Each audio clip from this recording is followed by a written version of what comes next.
Dude, I honestly feel bad for our parent generation because they were sandwiched between two generations that had the exact opposite mentalities, right? Like if you're going to look at their parents, they didn't give a shit about their feelings, right? Like they were like, हमने जो बोला वही करना है.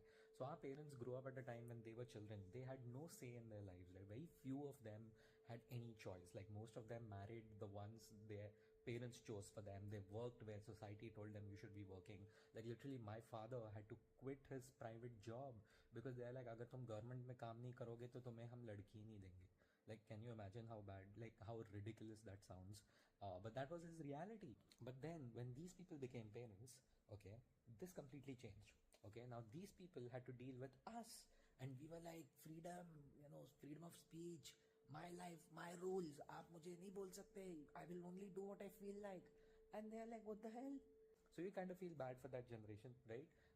I mean, they did also benefit massively. Like they were born in an India that was piss poor, and today they are in an India where they get home delivery of whatever they feel like in 10 minutes, right? It's ridiculous what they have seen.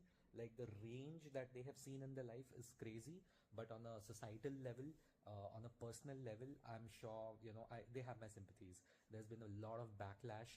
They can't be the dictators their parents were, and they're forced to deal with a society that changed faster than they could react to it, right? And yeah, that's the reality. Dude, I honestly feel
The one-horned rhino is one of the most threatened animals in Asia.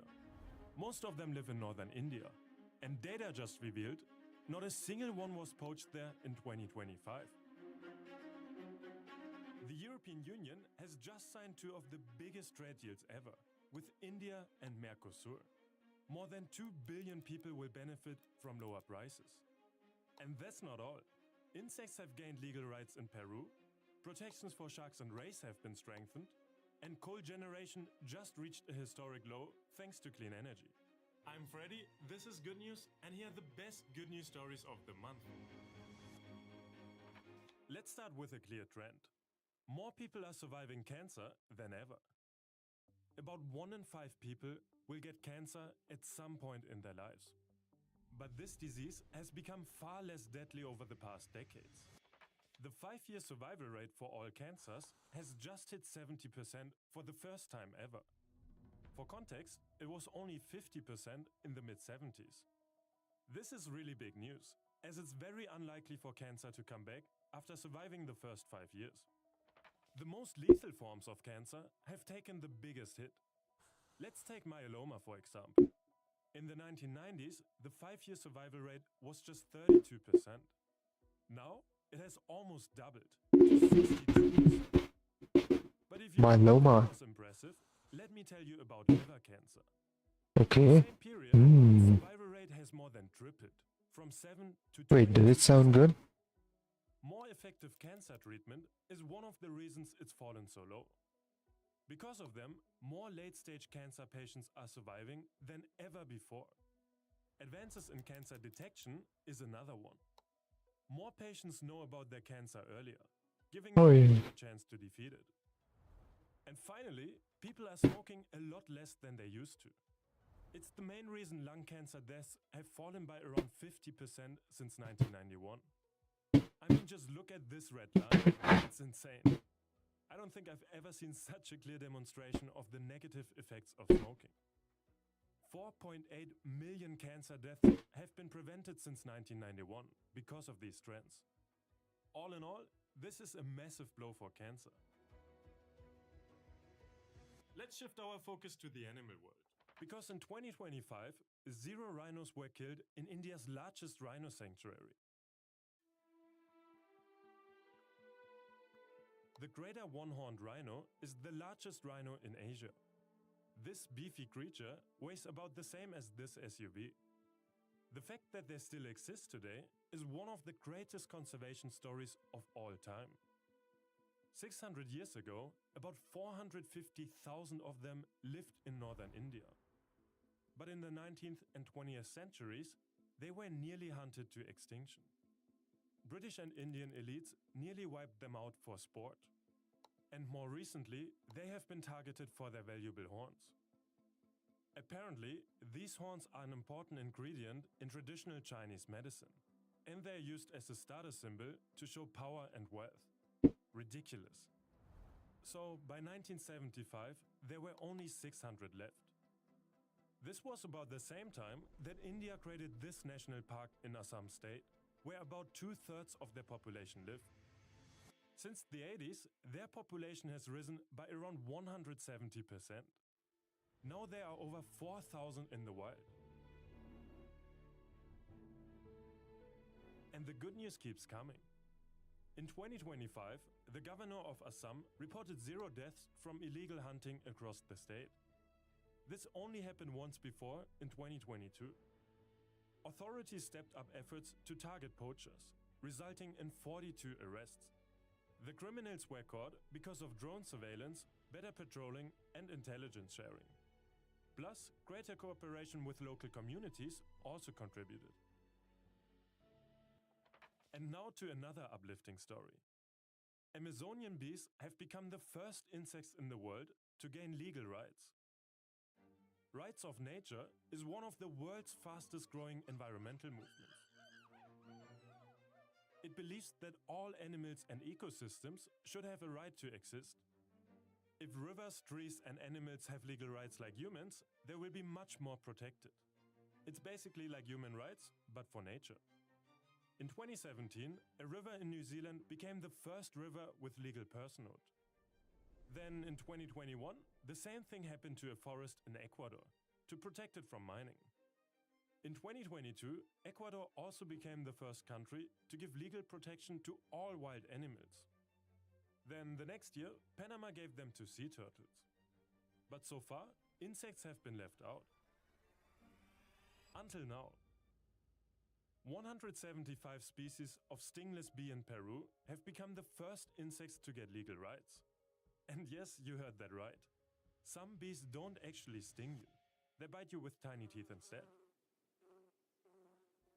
Anyway, they now have the right to exist in an environment free from pollution, habitat loss, climate change, and human activity. Which means lawyers can now file lawsuits for the bees. By the way, if you like to see more good news like this, make sure to subscribe. From insects to sea creatures. A global agreement has just boosted protection for 70 endangered shark and ray species. Sharks and rays are among the most threatened species on the planet. Many are endangered because of illegal overfishing. Sharks are valued for their shark fins and liver oil, while rays are prized for their gill plates, which are used yet again in traditional Asian medicine. That's why new regulations are targeting the fishing industry. They come from an international organization called CITES. 185 countries, including the USA, China, and Russia, are part of it. Its objective is to control the trade of wild animals and plants to prevent species extinction. First, all member states have just promised to completely ban the catching of critically endangered shark and ray species. For example, animals like whale sharks and manta rays. I say promised because although CITES is legally binding, it's up to the individual member states to pass national laws to enforce it. Secondly, all 185 countries are now also legally required to trace the origin of their products. That is to make sure they don't come from populations that are threatened by commercial fishing. These new laws will kick in within the next 3 to 18 months. Speaking of conservation, this is a good time to give you an update on a story we covered in a previous video. Here's a very quick recap. 2/3 of the sea is like the Wild West. It's not controlled by anyone. And that makes it very difficult to protect ecosystems and endangered animals. So, in 2002, the UN began discussing solutions of how to protect them. What followed was over 20 years of discussions. And in March 2023, the UN countries finally agreed on all the details. The High Seas Treaty now allows countries to set up marine protected areas in distant parts of the ocean that have no government. And it just came into effect at the beginning of the year, right on schedule. Let's stick with the theme of water, but this time we are heading to Kenya. As the Earth gets hotter because of climate change, more and more places are experiencing worse and worse droughts. Take Kenya for instance. Longer droughts and less reliable rainfall are damaging the country's soil. It's become so dry that much of it can no longer support essential plants and grasses. This has affected Kenya's Maasai tribe in a big way because they live off the land. And that's exactly why Planet Wild backed local efforts there to restore the degraded landscape. The solution is surprisingly simple. It begins with digging these half-moon-shaped pits. These earth smiles are added on the natural slope of the land to slow the rain down, allowing it to be absorbed by the soil. It's pretty easy to do this on a small scale, but to make a real difference, entire landscapes need to be dug out in this way. That's where Planet Wild came in.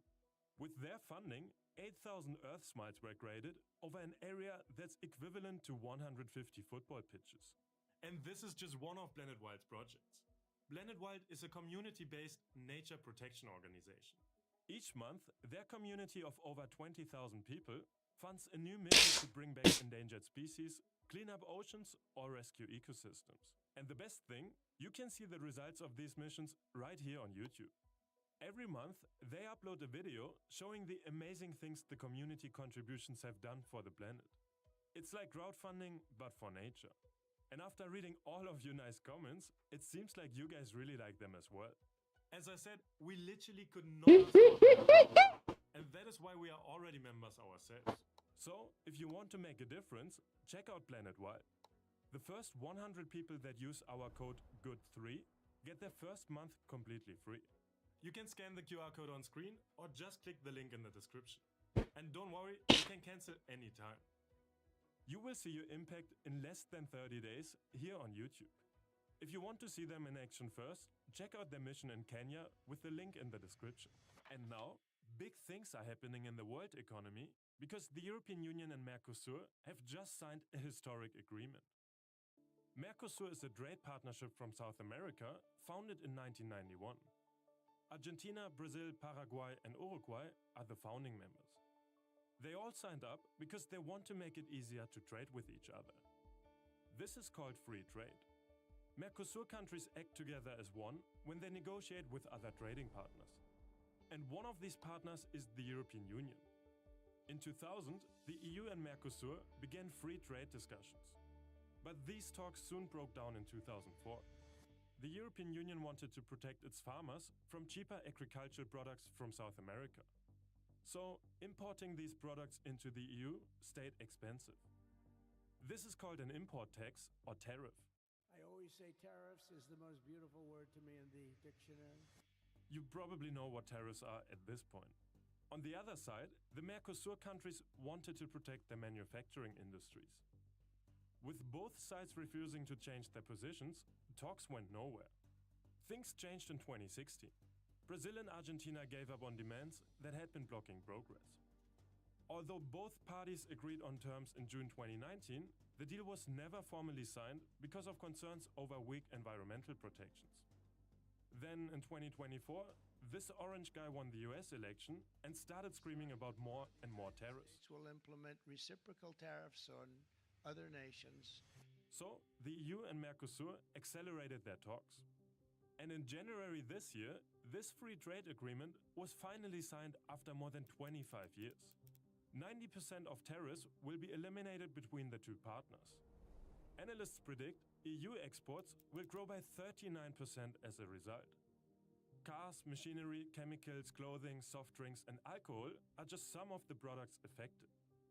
Right now, however, this deal is still a little controversial. The problem is agricultural imports. In 2004, they caused talks to collapse. And in January this year, thousands of European farmers protested outside the European Parliament. They are worried that they won't be able to compete with cheaper beef, chicken, and sugar from South America. As a result, the deal has been blocked by members of the European Parliament. The European Court of Justice is now going to review the deal, which could result in a 2-year delay. Just to clarify, this is not just a trade deal. It's much, much broader. It also covers workers' rights, education, political cooperation, security, and environmental protection, to name a few. For now, the European Union still plans to apply the trade deal provisionally, before it can fully come into effect. The European Union has been extra busy at the start of 2026 due to the threat of US tariffs. They have just agreed on another trade deal with India. This one took a little less time, only 20 years. It's been called the mother of all deals. India has removed or reduced tariffs on 96% of all products from the EU. These include cars, alcohol, machinery, electrical equipment, chemicals, and more. European businesses are going to save about $6.9 billion every year. India will also benefit, obviously, because the EU has eliminated or lowered tariffs on 99.5% of all Indian goods. This applies to things like leather, textiles, and metals.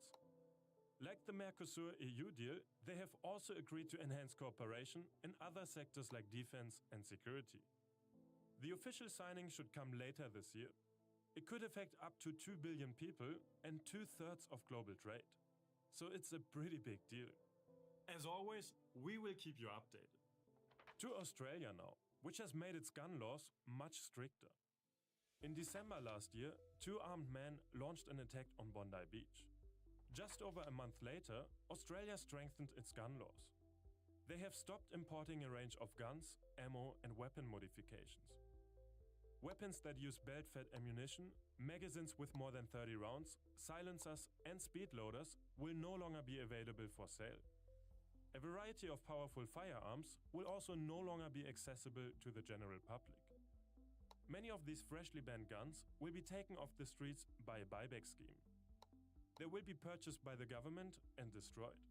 Incredibly, one of the Bondi attackers actually had a firearm license and 6 guns. So, background checks on gun users have also become much tighter. Now, the Australian version of the FBI will be required to check additional information on people before they receive gun licenses. Finally, plans to create a national firearm register have been brought forward. The initiative started in 2024 and will be ready next year at the earliest. It will allow law enforcement to track firearms and gun license holders in and out of Australia in real time. Thanks to this, Australia just got a lot safer. Let's finish with energy and the news that wind and solar just overtook fossil fuels in the EU. For years, the European Union has slowly been reducing its reliance on fossil fuels. And now, they just hit a major milestone. Last year, a record 30% of its electricity came from wind and solar. In comparison, only 29% was generated by fossil fuels. Just over half of member states made more electricity using wind and solar than sources like gas and coal. Just look at this map and all of the positive trends. This gain in renewable power in 2025 mostly came from the rapid growth of solar. This happened in sunny countries like Cyprus, Greece, and Spain. But the most surprising contribution came from the cloudy Netherlands. Like the others I just mentioned, over 20% of their energy came from the sun. As solar grew, coal generation in the EU fell to an all-time low. It accounted for less than 10% of all power. And the same downward trend happened in China and India. They are the world's largest producers of coal. But for the first time since 1973, coal power dropped in both nations at the same time. It's the result of massive investments in solar, wind, and hydropower. Renewables are now replacing coal in both China and India. This is absolutely huge. So, which of these stories did you like the most? And do you think the Mercosur deal with the European Union is a good thing? Let me know in the comments below. Huge thank you to all of our channel members, and also big thanks again to Planet Wild. If you want to make a difference for the planet, scan the QR code or use the link below. And if you're interested about their work with the Maasai tribe in Kenya, you can watch that video right here. Thank you for watching, and see you in the next one. Bye bye.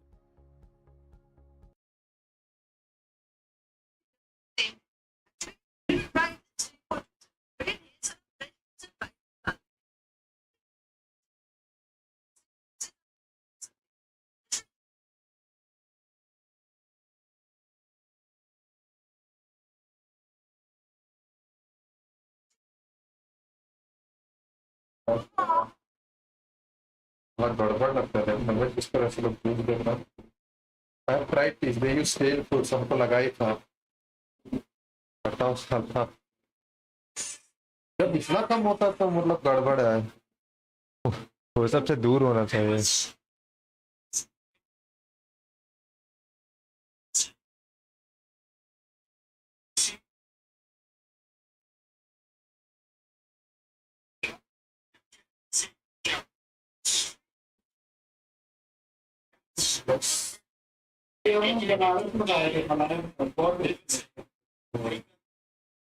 वो सही लग रहा है देखना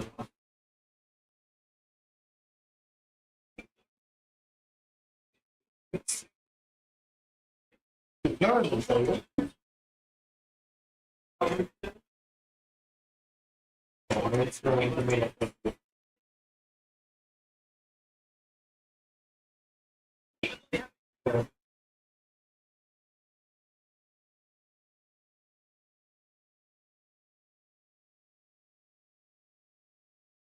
promoting third class lassi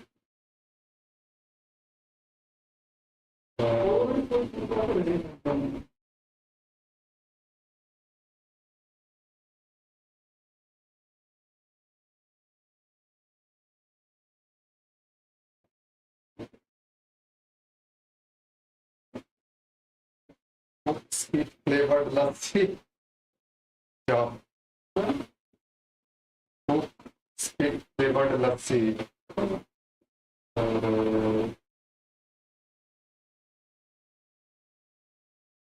आधा comment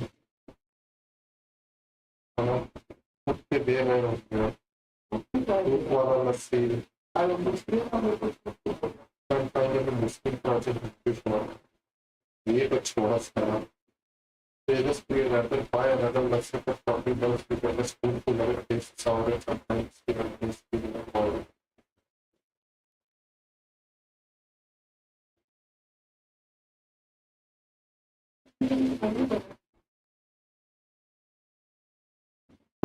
Products. I don't eat urinated spitted things. Yeah.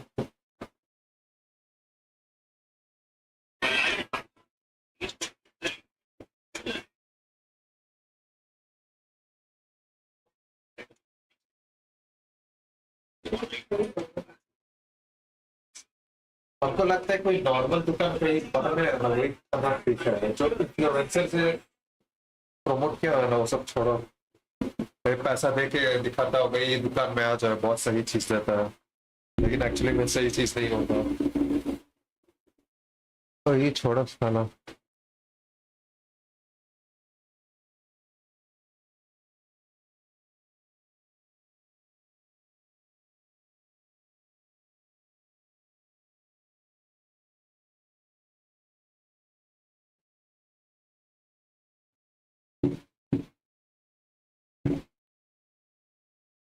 I see it in the ER and in my clients every single day. People in their 30s and 40s with health markers of someone in their 60s, metabolic syndrome, high blood pressure, prediabetes, chronic inflammation, anxiety, depression. And when we look at how they live, it's always the same. Sit at a desk for 10 hours, eat processed food, sleep 5 hours, repeat. Their body isn't failing them. Modern life is. And today, I'm going to break down exactly how we got here and how you can get out. If we haven't met, I'm Seth. I'm an ER physician, former Navy EOD, and I've been studying human performance and health optimization for about 20 years. And here's what I've learned working with thousands of people. Most of the health problems we see aren't genetic. They're not random. They're not even bad luck. The vast majority are the direct result of how we live. We built a society that's fundamentally incompatible with human biology. And then we act surprised when people are sick and tired and anxious and broken by the time they're 40 years old. We sit for 12 hours a day. We eat food that didn't exist 100 years ago. We stare at screens until midnight. We're chronically stressed. We never see the sun. We're isolated. We're overstimulated. And we're completely under-recovered. And then we wonder why we need 5 medications and 3 cups of coffee just to function. This isn't normal. This isn't just aging. This is what happens when you take a species designed to move, eat real food, sleep when it's dark, and live in community, and you strip all that away. Today I'm going to break down exactly how modern life is making you sick, the history and the physiology behind it, and what you can do to fix it. Because once you see it, you can't unsee it. Let's start with the obvious one. We don't move anymore. Humans evolved to walk about 10 to 15 miles a day, hunt and gather and build, carry things, move constantly at low intensity with occasional bursts of high intensity when needed. Now, the average person walks less than 3,000 steps a day, sits for about 10 to 12 hours, and calls a 30-minute workout exercise. Here's what happens physiologically when you sit all day. Your muscles stop contracting. When muscles don't contract, they stop pulling glucose out of your bloodstream. Insulin resistance starts building. Your body becomes less efficient at managing blood sugar. Hello, prediabetes. Your hip flexors shorten, your gluteal muscles stop firing, and your posterior chain basically collapses. Chronic pain will then set in, mostly in your lower back and your neck and your shoulders. Sound familiar? Your metabolism starts to slow down. Your body interprets sitting as we're not doing anything important, so let's just conserve the energy. So it downregulates, and then you're going to get tired. You're going to gain fat easier. You're going to lose muscle faster. And here's the part that nobody's really talking about. Sitting all day signals to your body that you're sick or injured. Because in nature, healthy animals don't just sit around for 12 hours. Only sick or dying ones do.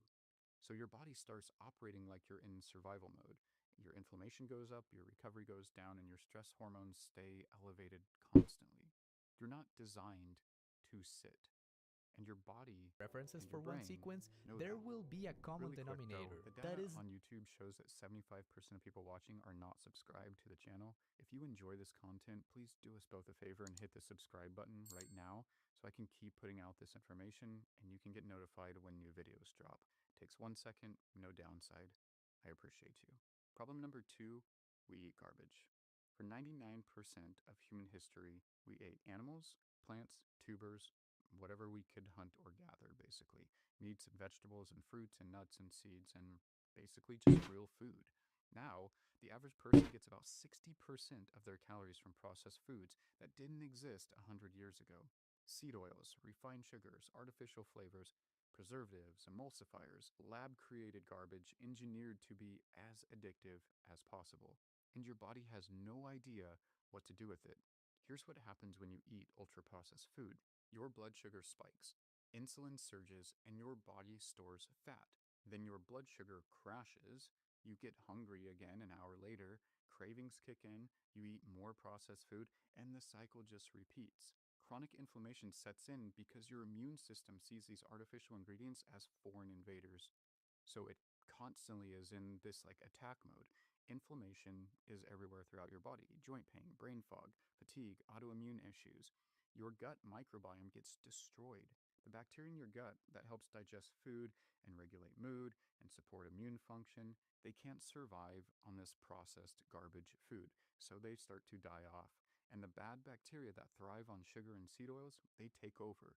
You get things like leaky gut, IBS, anxiety, depression, all connected to what you're eating. And the worst part, these foods are designed to override your satiety signals. You can eat 2,000 calories of processed food and still be hungry, but try eating 2,000 calories of steak and vegetables and you will be full for the entire day. We're eating food that is making us fat and sick and inflamed and addicted, and we think it's normal. Problem number 3, chronic stress with no release. Humans evolved to handle acute stress. A predator would show up, your sympathetic nervous system would kick in, your heart rate goes up, your adrenaline goes up, cortisol goes up, and you go into fight or flight mode. And you either run away or you fight. The threat passes, and then your parasympathetic system kicks in, your heart rate drops, you recover, and it's done. That system works great when stress is short and intense. But in modern life, you're in chronic low-grade stress all day long. Work emails and traffic and deadlines and financial pressures and kids and news cycles, social media. Your nervous system is in a fight or flight mode for 12 to 24 hours straight. But there's no physical release. You're not running from anything. You're not running. You're just sitting there marinating. अरे अभी ही घूमने बोल रहा है क्या 9 बज रहे क्या 10 बज रहा है और क्या दिख रहा है कर क्या रहा था अरे अभी हम कुछ कर रहे हैं तो भी रात भी हो गई इतना कल चलते हैं ना कल जल्दी निकलते हैं ना कल मटका भी लेना है ना वही ना वही ना कल जल्दी निकल के ले लेना अभी इतना रात को क्या जाएगा in cortisol.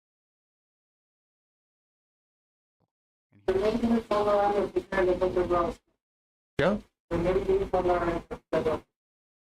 देखो आज तो सैटरडे है ना क्लास रहता है क्या उसका वो तो बोला ही था ना उसका तो सैटरडे संडे का ही होता वही क्लास ही चलेगा उसका थोड़ा Cortisol stays elevated. And when cortisol is chronically high, your body prioritizes survival over everything else. So it stores fat, especially around your midsection. It breaks down muscle for energy. It suppresses your immune system so you get sick more often. It tanks your hormones, including your testosterone. Your HPA axis, which is the system that regulates your stress hormones, it gets completely dysregulated. You become less able to handle stress over time. Small things begin to feel overwhelming. You're irritable and anxious, and you can't focus. Your sleep gets destroyed because your body can't downshift into a parasympathetic mode anymore. So you feel wired and anxious and tired at the same time, but you can't really sleep. And inflammation goes through the roof. Chronic stress is one of the biggest drivers of systemic inflammation, which leads to every other chronic disease that you can think of. We are living in a state of constant low-level panic. Our bodies and our minds are paying the price. Number 4, let's talk about sleep. For all of human history, we went to bed when it got dark. We woke up with the sun.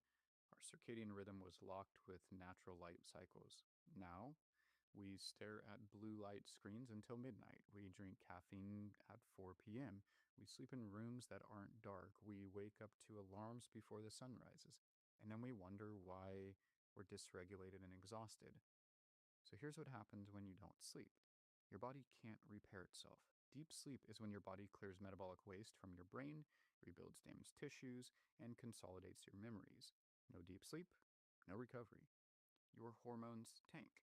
Growth hormone, testosterone, anabolic hormones that keep you strong and lean, they're produced during sleep. If you cut your sleep short, they drop. Your appetite regulation breaks. Ghrelin, the hunger hormone, it goes up. Leptin, which is your satiety hormone, goes down. So you are hungrier, you're less satisfied, and you crave junk food. Your insulin sensitivity crashes. One night of bad sleep can actually make you temporarily pre-diabetic. Chronic sleep deprivation, you are walking around with metabolic function of someone that is 20 years older than you. And your stress tolerance disappears. Everything feels harder when you're sleep deprived. Because your prefrontal cortex, the part of your brain that manages stress and makes decisions, it completely goes offline. We've normalized sleeping 5 to 6 hours. In fact, we brag about it. I'll sleep when I'm dead. You've heard that a million times. You are killing yourself slowly and calling it productivity. And the last problem, we're more connected than ever and yet more isolated than we have ever been in history. Humans are social animals by design. We evolved in small tribes, close relationships, face to face interactions, communities, shared purpose. Now we have 1,000 friends on social media and nobody to call when we're actually struggling. We're overstimulated by notifications and news and endless content, but we're starved for real connection. Here's what loneliness does to your body: it increases your inflammation. Studies show that chronic loneliness has the same impact on your health as smoking 15 cigarettes a day. It increases your cortisol. Social isolation is a massive stressor. Your body interprets it as danger. It tanks your immune system. People who are socially isolated actually get sick more often and recover slower than people who aren't. And it destroys your mental health. Depression, anxiety, suicide risk all skyrocket with isolation. We're scrolling through people's lives while our bodies and our minds are falling apart, and we can't figure out why we feel so empty. So now you see the problems. But how the hell did we actually get here? Because it's not an accident. It didn't just happen, it was designed. So let me walk you through it. The Industrial Revolution, this is where we traded health for efficiency. For most of human history, life was hard. You had to work physically to survive. You had to hunt and farm and build and walk everywhere. You moved all day. You ate what you could grow or kill. You slept when it got dark because there was no other option. Then came the Industrial Revolution with factories and assembly lines, mechanization, and for the first time in history, you could make money by sitting still and doing repetitive tasks for 12 hours a day. Productivity went up, wealth went up, but health, it started trending down. And nobody cared because efficiency and profit was the goal, not health. Fast forward to the 1900s, food companies figured out something incredible. If you combine sugar and fat and salt in the right ratios, you can override the human brain's satiety signals. You can make people eat more than they actually need and keep coming back for more. This wasn't even hidden. Food scientists openly talked about creating the bliss point, the exact combination of ingredients that makes food as addictive as possible. Howard Moskowitz, a food scientist who worked with companies like General Foods and PepsiCo, he literally pioneered the science of making junk food irresistible. He called it optimization, and it worked. Processed food became cheaper, faster, more convenient, and infinitely more profitable than selling you steak and some vegetables. So what did big food do? They started replacing real food with cheap substitutes: seed oils instead of animal fats, high fructose corn syrup instead of sugar, artificial flavors, preservatives, emulsifiers. Not because it was better for you, because it was cheaper to produce and has a longer shelf life. And then they spent billions on marketing to convince you it was normal. Breakfast cereal is healthy. Low fat is good. Seed oils are heart healthy. All lies, but very profitable lies. Now let's talk about Big Pharma for a second. In the 1950s and 60s, chronic disease rates started skyrocketing because of these changes to our food: heart disease, diabetes, obesity, cancer. And instead of asking what changed, why are people suddenly getting sick, the medical industry decided to treat the symptoms. High cholesterol? Here's a statin. High blood pressure? Here's a beta blocker. Can't sleep? Here's a sleeping pill. Or if you're depressed, here's an SSRI. And don't get me wrong, some of these medications save lives. I prescribe them in the ER all the time. But the problem is, we stopped asking why people were getting sick in the first place. Because here's the thing: there's no money in telling people to eat real food, move more, and sleep better. You can't patent that. You can't sell that. But you can patent a pill, and you can sell a pill for the rest of someone's life. The pharmaceutical industry makes over $500 billion a year in the US alone. They're not incentivized to fix the problem. They're incentivized to manage it. And I'm not here to say that we don't need pharmaceutical companies, because we do. And they do produce medications that we need. But when profit becomes the main driver of everything, people will suffer. And here's where it all comes together. The modern system isn't designed to make you healthy. It's designed to make you just comfortable enough that you keep working and you keep consuming. You work at a job that makes you sit all day. You're stressed. You're tired. So you buy processed food because it's fast and easy. You drink coffee to stay awake. You take sleeping pills to fall asleep. You numb out with alcohol or Netflix or social media. We'll be using You're not After Effects thriving, as it is an but you're surviving. industry standard. And that's When you enough open to After keep the Effects, this system is what running. You go to the doctor, they run some labs, your cholesterol is high, your blood pressure's you're going to see. You can just close this window and we'll work here. Now, if by any chance I have panels that you do not have, all the panels are under window and here they all are. Now, before we start importing our scene, go to Edit, Preferences, Import Settings.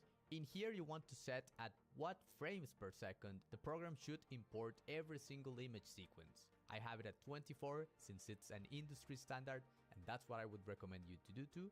Once you have set this, you can click OK, and now right click and click on Import. Let's go with multiple files. I will go to my renders folder, and here I have divided every scene into backgrounds. I'll select everything in here and click Import. And they have been added to my project window. Then I go back to renders, sequences, my have backgrounds. I'll select everything in here and click and import. Once you have set for sequences, import. Now before we start importing our scene, go to Edit, Preferences, Import Settings. In here you want to set at what frame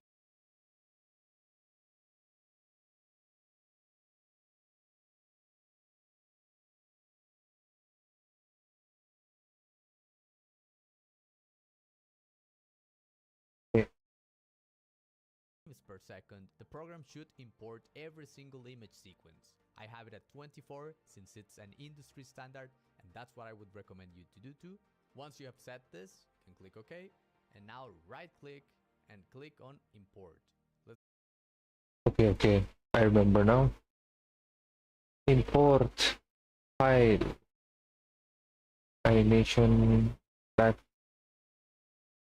Wait, what is it supposed to import? No?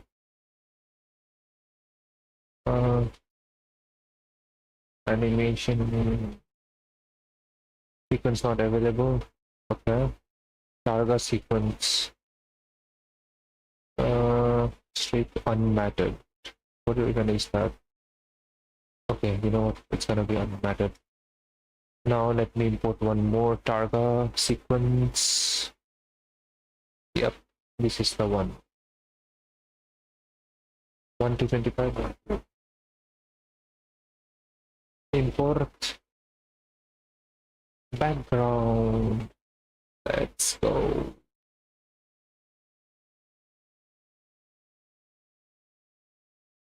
Okay. Let's go with multiple files. I will go to my renders folder, and here I have import sequence passes to my scene, and here we have each one of the passes. Now for what passes to export, the more separation you have, the more control you will have. This was all done in Clip Studio Paint, but you can use whichever software you prefer. I have my background layer. I also separated the chair's arm just so it can be on top of the character.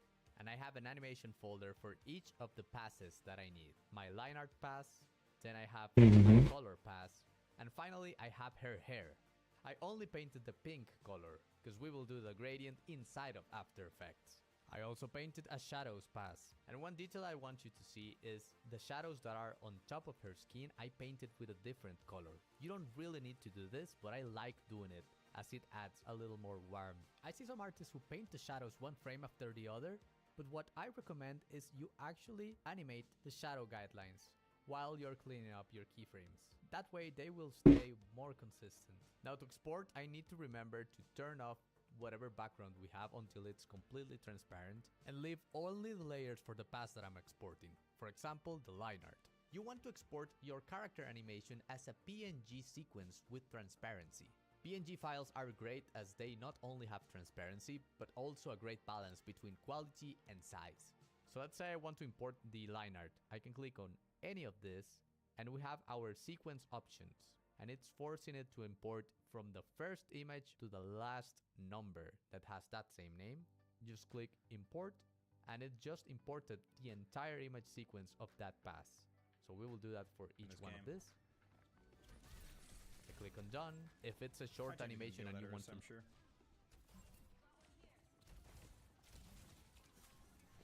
Or not.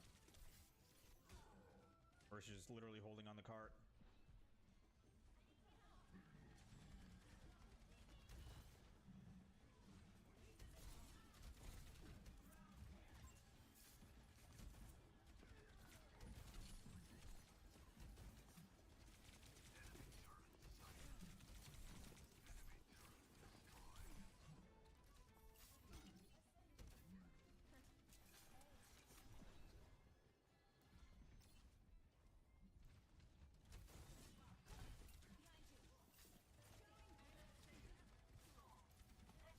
Or did they go Sombra? They did.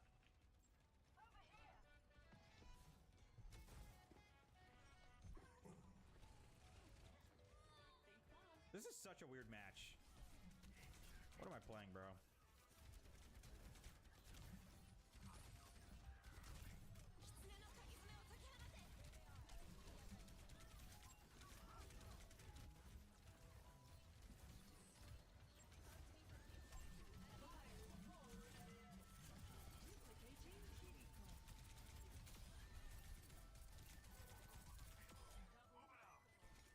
Orisa dead. Orisa dead. Kill the Orisa. 14% hook accuracy. Oh, they switched to Mauga. Orisa, Mauga. I'm pretty sure he switched to Mauga. I could be wrong though. I'm always wrong whenever they switch to a hero. I typically think it's Mauga, but it's probably not. It's an Orisa. Damn, they switched from Orisa to Orisa. Holy shit. Ramacha banned? No one's playing Ramacha on this map.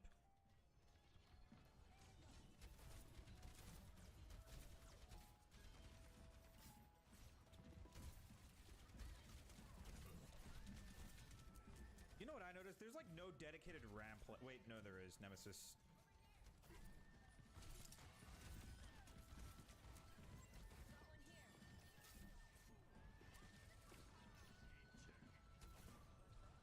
Nah, Learn is not dedicated to Ram. He just plays a lot of Ram, but Nemesis is literally the only one that's like dedicated to Ram. Nice.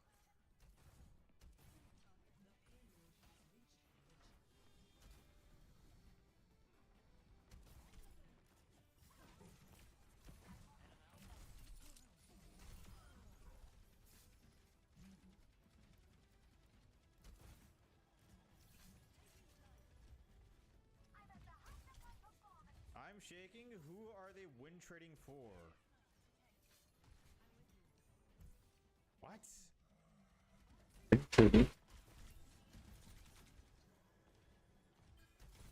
Is it you?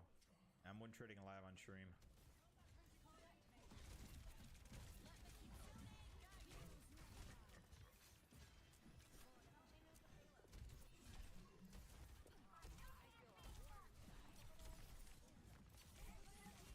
I beg to be pegged has left the game.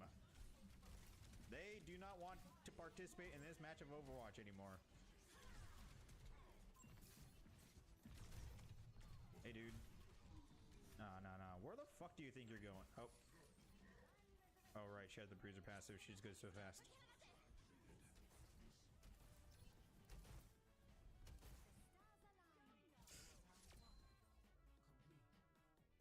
They left too? I don't believe. Bro, chat, that DPS player is just sitting in the main menu. They're just sitting in the main menu. Come back. Yeah, I'll ask them to come back. They can actually type back, but I don't know if they're gonna type back. 3 players on my team are doing placements for the first time ever. Really? All right, well. GG.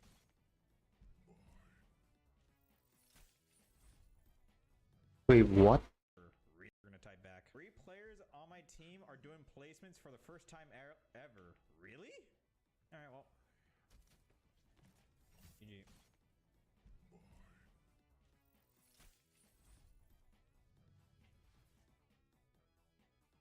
GG, they hate me.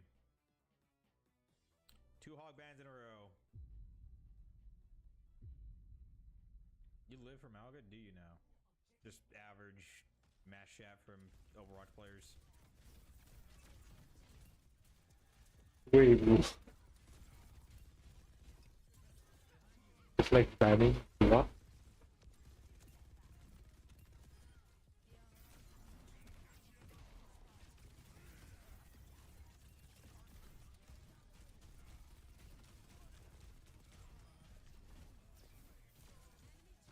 People target banning me?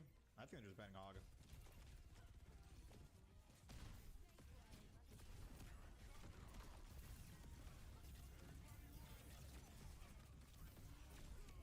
what the?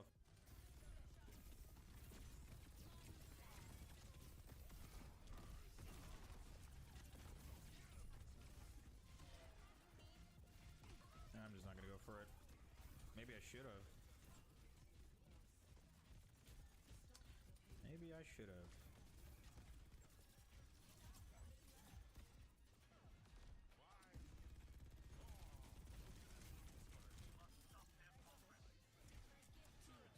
Wait.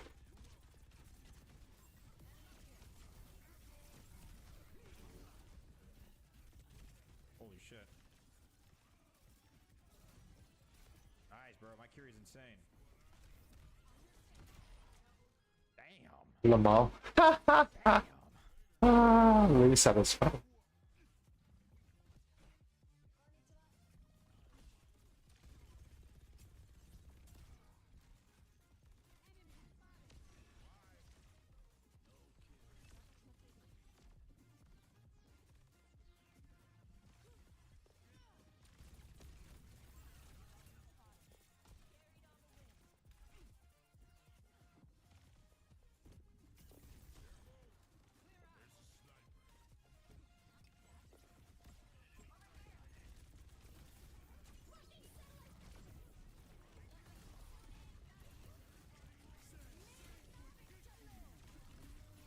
No.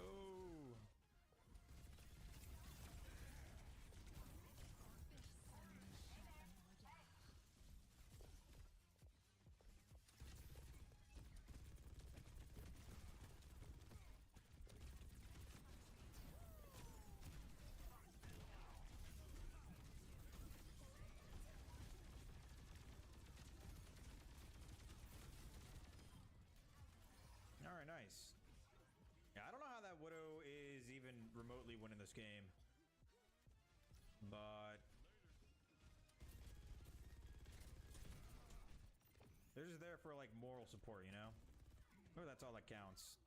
That's all you need.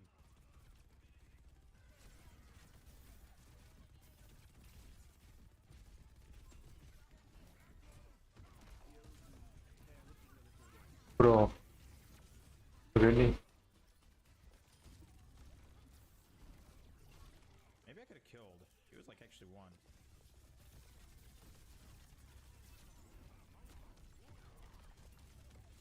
Yep, nice.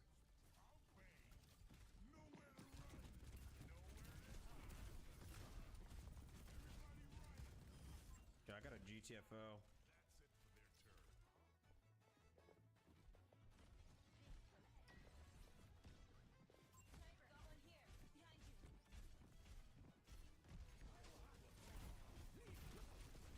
There's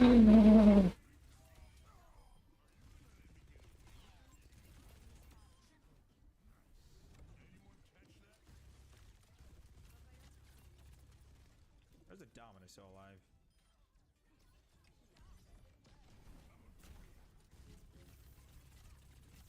Hi, buddy.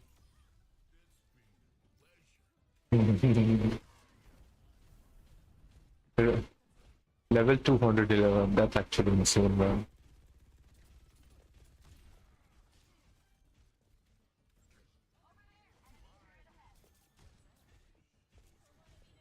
Ooh, don't get picked.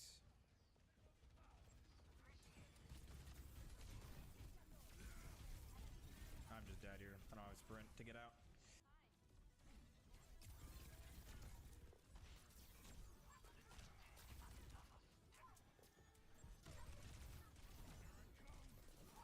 Ooh, I think I forced out Suzu. My bad.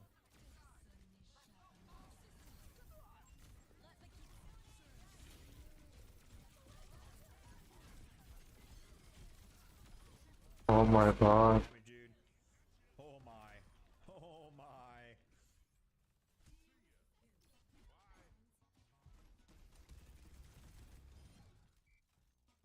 Go.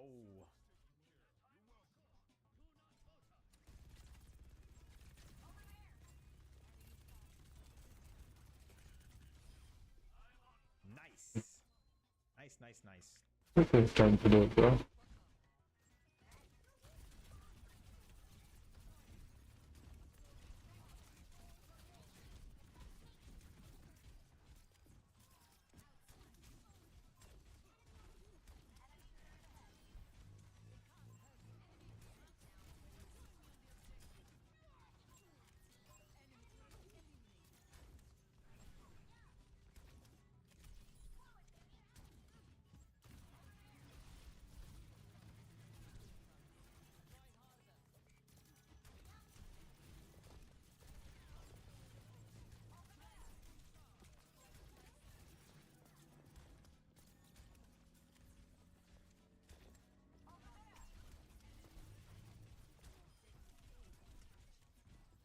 XD.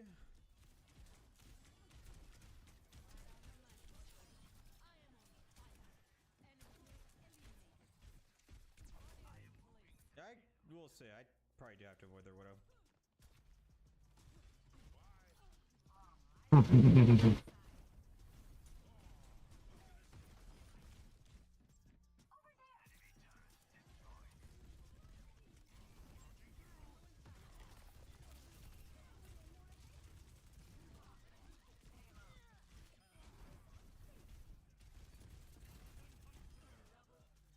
Cool.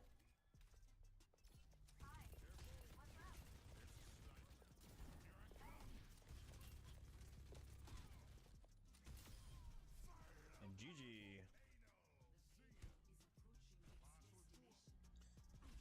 Very nice. GG, well played. Icing on cake. I never type it, but this game I have to. GG, well played. Maybe.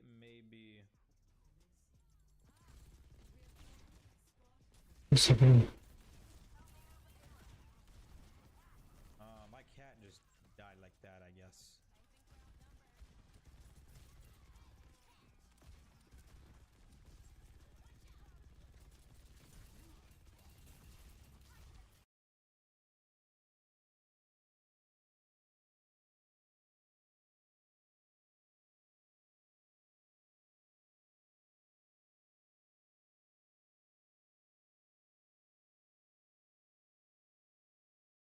Man. Loop it, you can always right click, go to interpret footage, main. Over here, you can select how many times you want it to loop, and it will do it automatically. Instead of dragging one of these into our timeline, what I will do is create a new composition. Here you can type a standard resolution like 1920 by 180 pixels, and the frame rate we want to change to 24. The duration of the scene, we know it's 5 seconds. Click OK. Okay, now we can start importing. Okay, new comp, let's go.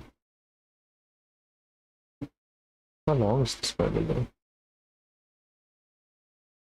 3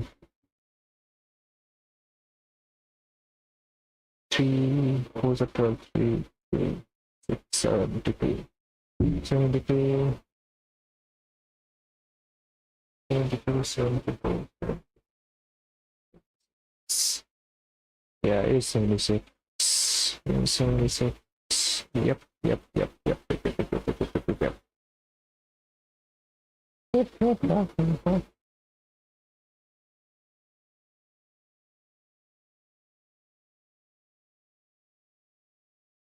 Wait.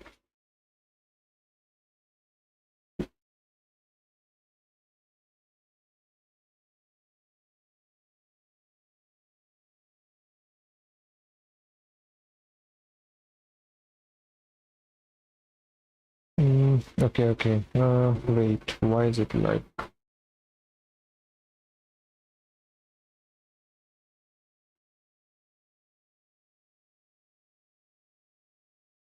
Yeah, it is like 76. It should be 76. Let's do first our background just by dragging it onto the timeline. You just simply do this then. Nope.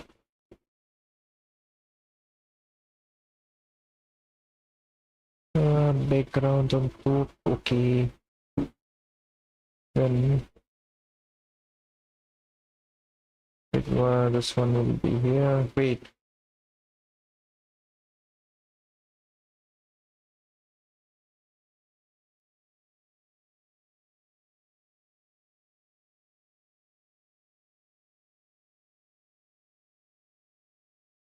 Yeah, just simply work on comp 1, my friend. Background, back view, crop. Back view should be on top. Yep.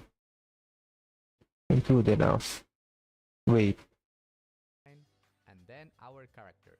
The way the timeline works is you have each one of your passes is a different row, And moving to the right, you're controlling your time. If I move just after the first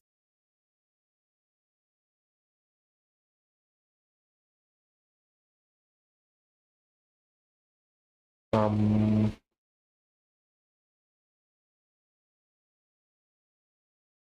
second, you'll see wait, I need to like set things up here. What is it called? Time, enable time. We have it.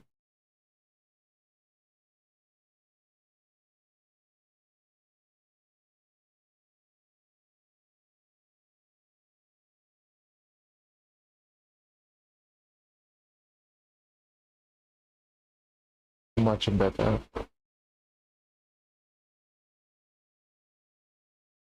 Let's look at this. We got enable time remapping. Let's go. Why did I going out of here?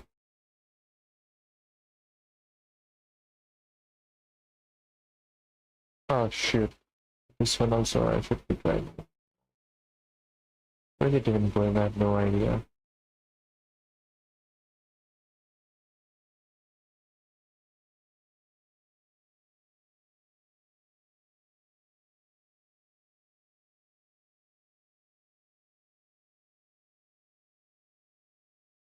I think that's where it ends.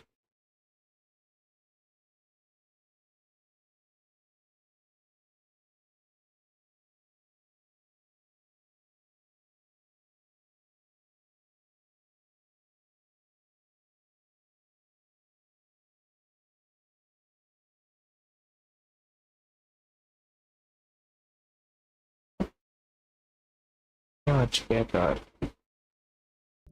वो Tehran से 2400 kilometre दूर है, और जो अभी Tehran में हो रहा है उसकी गूंजें आपको मोरबी में भी सुनाई देगी। इंडिया का 80% सेरामिक प्रोडक्शन मोरबी में होता है, पर करीब 400 फैक्ट्रीज बंद हो चुकी हैं और 4 लाख कर्मचारी जो यूपी, बिहार और उड़ीसा से हैं वो घर वापस लौट गए। यहाँ मैं एक सिरामिक टाइल्स कंपनी में काम करता हूँ। वो कंपनी बंद हो गई है फिलहाल 10-12 दिनों से। इसके वजह से हम लोग घर जा रहे हैं। यहाँ बहुत सारी तकलीफें हो रही थी। 1100 किलोमीटर दूर हरियाणा के करनाल शहर में कई राइस मिल्स हैं, जहां से बासमती चावल गल्फ देशों तक जाता है। पर ये फैक्ट्रीज अभी 10% कैपेसिटी पर चल रही है और करीब आधे कर्मचारी अपने घर लौट चुके हैं। देश के शहरों के रेस्टोरेंट्स के खर्चे बढ़ गए, तो गुजरात की सेरेमिक्स फैक्ट्री हो, हरियाणा का राइस मिल या फिर दिल्ली के रेस्टोरेंट्स, ये तीनों चीजें कनेक्टेड है मिडिल ईस्ट की जंग से। 11 मार्च को प्रधानमंत्री मोदी ने देश को आश्वासन दिया, There is no need to panic or pay attention to rumors. कि एलपीजी सिलेंडर की सप्लाई के बारे में पैनिक करने की कोई जरूरत नहीं है। पर 2 हफ्ते बाद जब जंग रुकी नहीं, सरकार का रुख बदल गया। प्रधानमंत्री ने सिचुएशन को और गहराई से समझाया और उन्होंने कहा, हम कोरोना के समय भी एकजुटता से ऐसी चुनौतियों का सामना कर चुके हैं। अब हमें फिर से उसी तरह तैयार रहने की आवश्यकता है। सरकार ने कई बार कैबिनेट कमेटी ऑन सिक्योरिटी की मीटिंग्स ऑर्गेनाइज करवाई हैं, जो नेशनल सिक्योरिटी के लिए देश की हाईएस्ट डिसीजन मेकिंग बॉडी है, जहां प्रधानमंत्री इंपॉर्टेंट मिनिस्टर जैसे डिफेंस, होम, फाइनेंस और एक्सटर्नल अफेयर्स मिनिस्टर्स के साथ बैठे। इनफैक्ट चीजें इतनी सीरियस हो गई है कि सरकार अब एक्टिवली इंकरेज कर रही है कि लोग इंडक्शन हीटर्स यूज करें, जिससे देश को मिडिल ईस्ट से कुकिंग गैस ना इंपोर्ट करनी पड़े। अब अमेरिका और ईरान के बीच सीज फायर जरूर अनाउंस हो गई है, पर इसका मतलब ये नहीं है कि आपके पेट्रोल पंप और एलपीजी सिलेंडर के दाम और सप्लाई इमीडिएटली चेंज हो जाएगी। और सीज फायर के बाद भी कोई गारंटी नहीं है कि स्ट्रेट ऑफ हॉर्मुज खुल जाएगा। न्यूयॉर्क टाइम्स की इस that the रिपोर्ट के background हिसाब has disappeared. That's because our background layers only last, you can see here, for 1 second. I can select them and stretch them with my mouse. Now they last for the entire sequence. But if I zoom out, everything is getting cropped. This is because this is my final output, but we want a way to be able to work on all of this without it being limited by the frame. What we will do is select everything inside of the scene. In your keyboard, click Ctrl-Shift-C and create a pre-comp. A pre-composition is another timeline inside of your timeline. So this one I will call Sarah Spaceship Full. Leave this on, click OK. Now everything is inside of this composition, set our spaceship full, and if I double click, I go inside. You can also go back and forth between the two as they become tabs also. And in this pre-composition, I can go into composition and composition settings. And here is where you can modify your composition's size and even correct its duration. Now we can work on here freely. And if I go back to this one, this is our export. I can make it smaller and change the framing, but we'll worry about this in a bit. For now, let's just focus in here. So another important thing is whatever is above in the timeline is also on top. So of course, what I want to be on top of everything is the line art. Let's move closer to see what I'm doing. And if the preview looks too low quality, you can always change the resolution here to full resolution. The higher the low quality is the in the timeline, just focus in here and change the framing, but we'll worry about this in a bit. For now, let's just focus in here.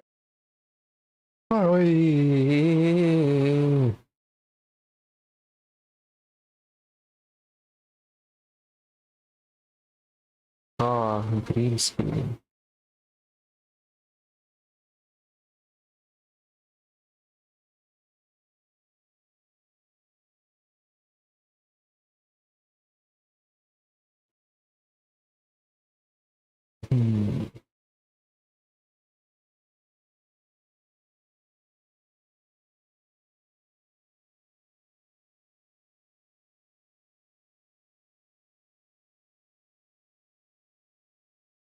What does half even mean? Oh.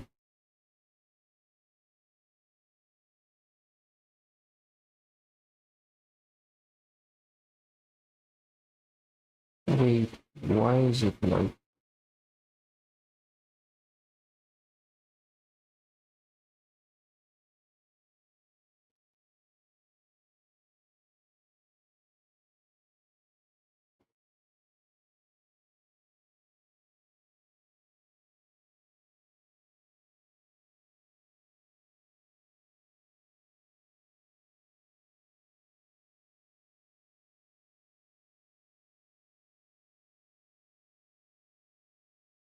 Oh,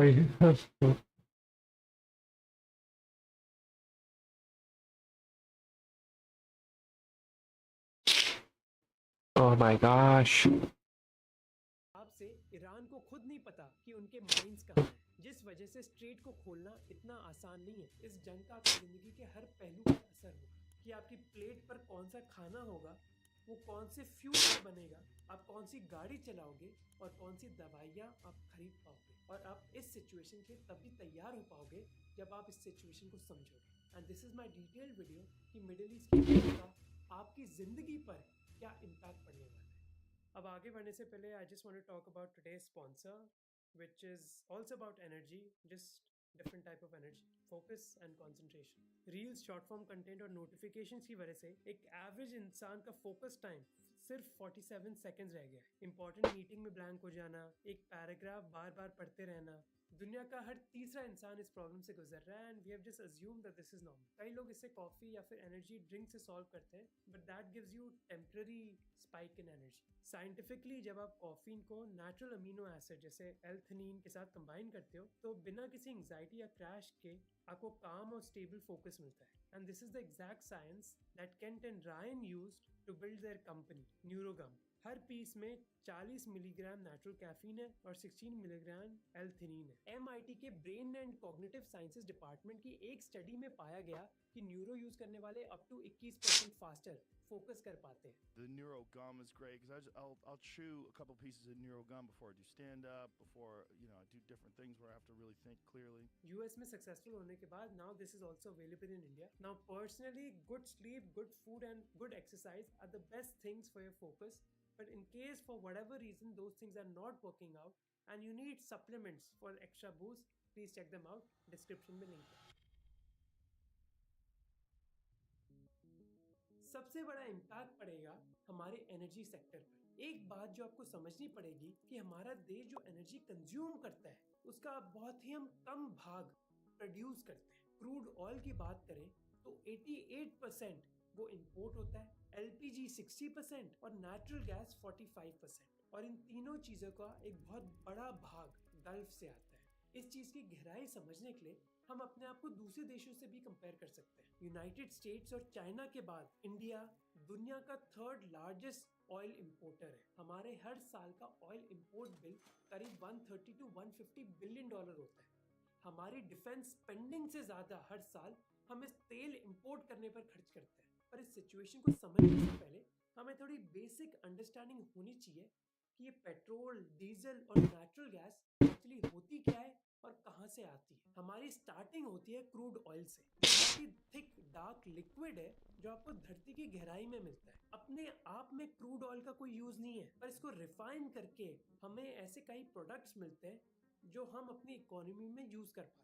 ये refining या फिर processing होती है एक refinery में, जो एक बहुत बड़ी इंडस्ट्रियल फैसिलिटी होती है जहाँ क्रूड ऑयल को बहुत हाई टेम्परेचर पर गर्म किया जाता है। क्रूड ऑयल अब डिफरेंट टेम्परेचर पर उनके वजन के हिसाब से डिफरेंट पार्ट सेपरेट हो जाते हैं और एक डिफरेंट फ्यूल बनते हैं। सबसे हल्का भाग होता है एलपीजी, यानी कि लिक्विफाइड पेट्रोलियम गैस का। अब एलपीजी एक्चुअली 2 गैसेस का मिक्सचर है, पर इसको अगर हम थोड़ा प्रेशर दें तो ये गैस एक लिक्विड बन जाती है और एक सिलेंडर में फिट हो जाती है। यही सिलेंडर फिर आपके किचन में होता है खाना बनाने के लिए। और आपके ही नहीं, देश के 33 करोड़ परिवार एलपीजी का सिलेंडर ही यूज करते हैं अपना खाना बनाने के लिए। अब इंडियन रिफाइनरीज भी एलपीजी बनाती हैं क्रूड ऑयल को रिफाइन करके, पर क्रूड ऑयल से इतना एलपीजी नहीं बनता जिससे हम 33 करोड़ परिवारों को इतने सिलेंडर दे पाए। और इसीलिए हमें 60% एलपीजी इंपोर्ट करना पड़ता है, मेनली गल्फ से।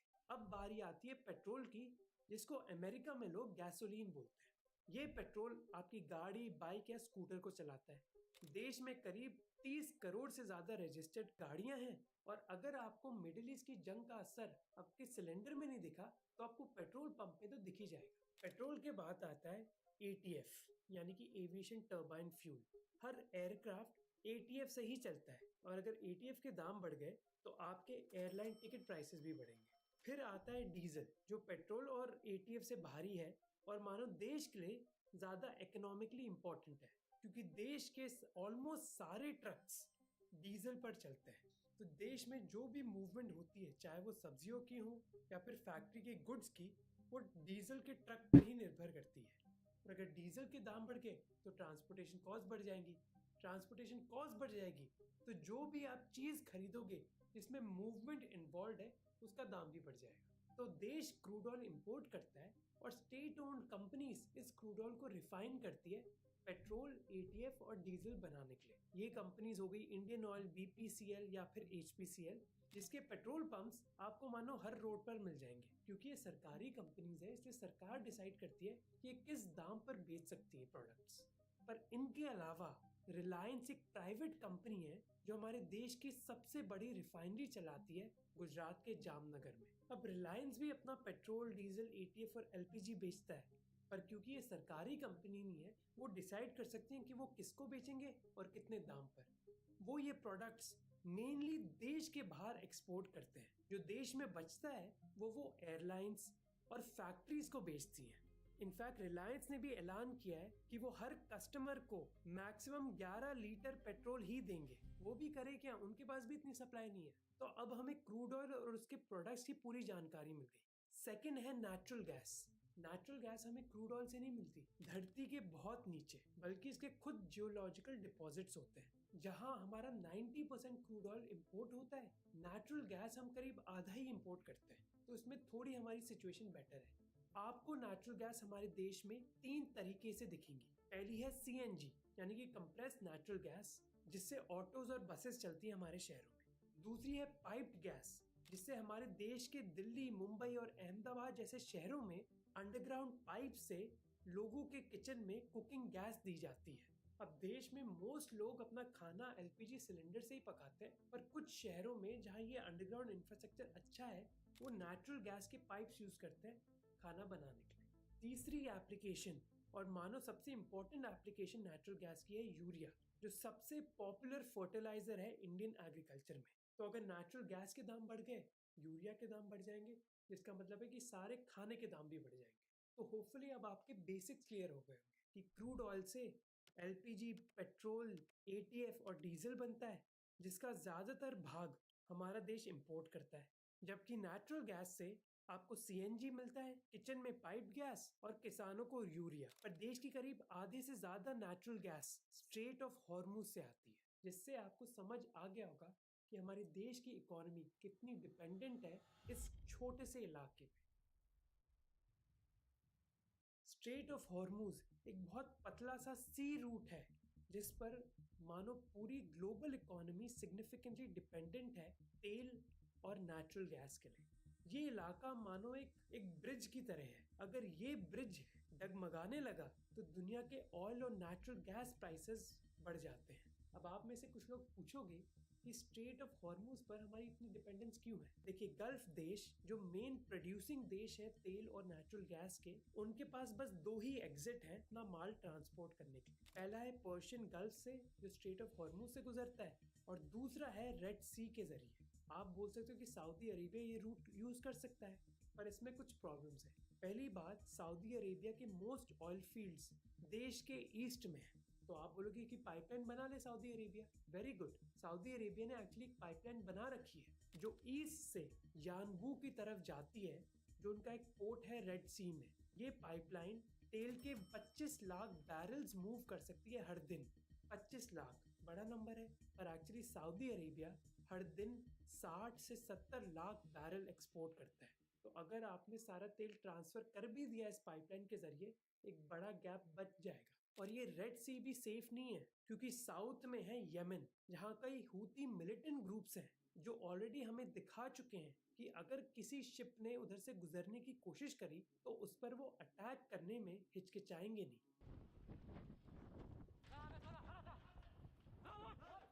यूएई की भी एक छोटी पाइपलाइन है जो फुजैरा तक जाती है। यूएई का एक पोर्ट उधर से मिलिटेंट, और ये रेड सी ट्रांसफर कर भी दिया इस पाइपलाइन के जरिए, एक बड़ा गैप बच जाएगा। और ये रेड सी भी सेफ नहीं है, क्योंकि साउथ में है यमन, जहाँ कई हूती मिलिटेंट ग्रुप्स हैं जो ऑलरेडी हमें दिखा चुके हैं कि अगर किसी शिप ने उधर से गुजरने की कोशिश करी तो उस पर वो अटैक करने में हिचकिचाएंगे नहीं।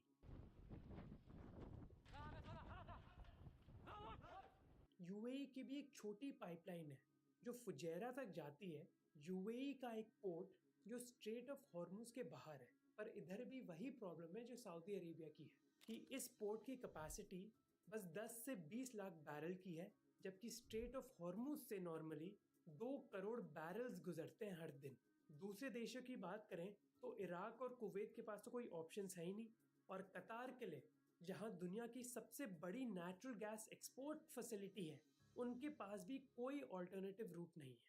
अब हर्ष गोयनका जो ट्विटर पर मानी जानी हस्ती हैं और आरपीजी ग्रुप के चेयरमैन हैं, उन्होंने ये एआई जनरेटेड मैप पोस्ट करके दुनिया से पूछा कि भाई हम सऊदी अरेबिया के डेजर्ट से होते होते ओवर लैंड क्यों नहीं ट्रांसफर कर सकते इस चीज को।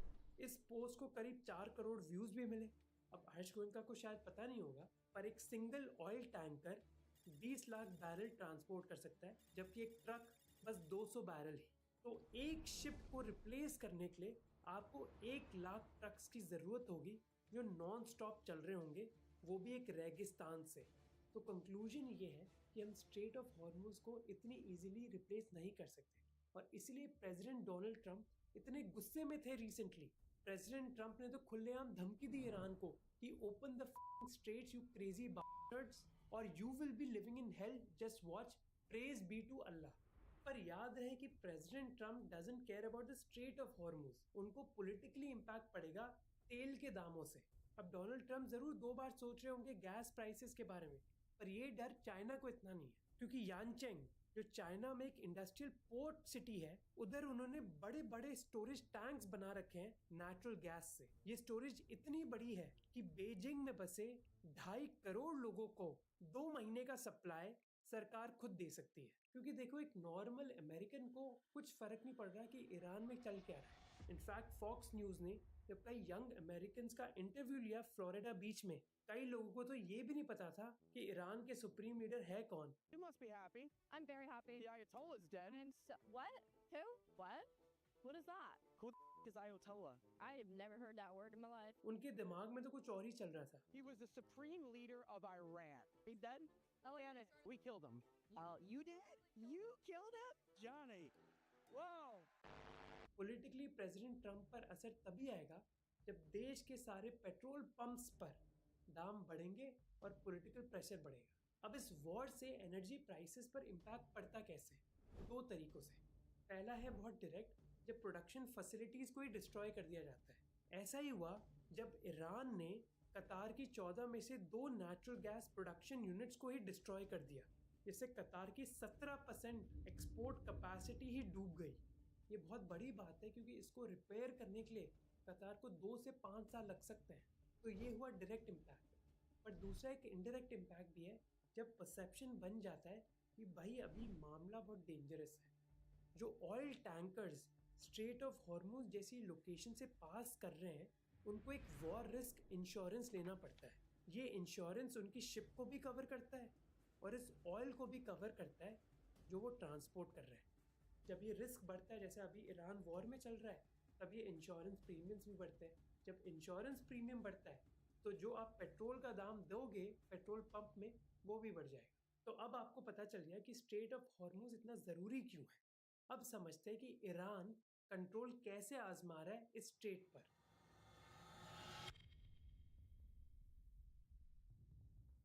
अब इस चीज़ को समझने के लिए हम सबसे पहले एक जर्नलिस्ट की रिपोर्ट नहीं पढ़ेंगे, बल्कि वॉल स्ट्रीट में एक रिसर्च एनालिस्ट की रिपोर्ट पढ़ेंगे। आप दंग रह जाओगे ये जानने के लिए कि लोग पैसों के लिए क्या क्या कर सकते हैं। सिट्रीनी रिसर्च एक रिसर्च कंपनी है जिसने अपने एक एनालिस्ट को स्ट्रेट ऑफ हॉर्मुज भेजा, पब्लिक सर्विस के लिए नहीं, बल्कि ताकि वो अपने क्लाइंट्स को अच्छी रिसर्च दे पाए। उस बंदे ने tanker captain, ship cruise, local मछुआरे और स्मगलर्स के साथ बात करी और उसका कंक्लूजन ये है कि ईरान ने स्ट्रेट ऑफ हॉर्मुज मानो पूरी तरह बंद ही कर दिया है। बस ईरान कंट्रोल करता है कि कौन सी शिप उधर से पास करेगी और कितने दाम पर। अब हर देश की बॉर्डर के पास जो पानी होता है वो उसका टेरिटोरियल पानी है, जबकि कुछ किलोमीटर बाद इंटरनेशनल वाटर आ जाता है जहाँ कुछ भी हो सकता है। क्योंकि ईरान के तेल को यूएस ने कई सालों तक इलीगल डिक्लेयर किया है, इसलिए अगर एक शिप ईरान के तेल के साथ इंटरनेशनल वाटर में आएगी तो उस शिप को यूएस नेवी सीज कर सकती है।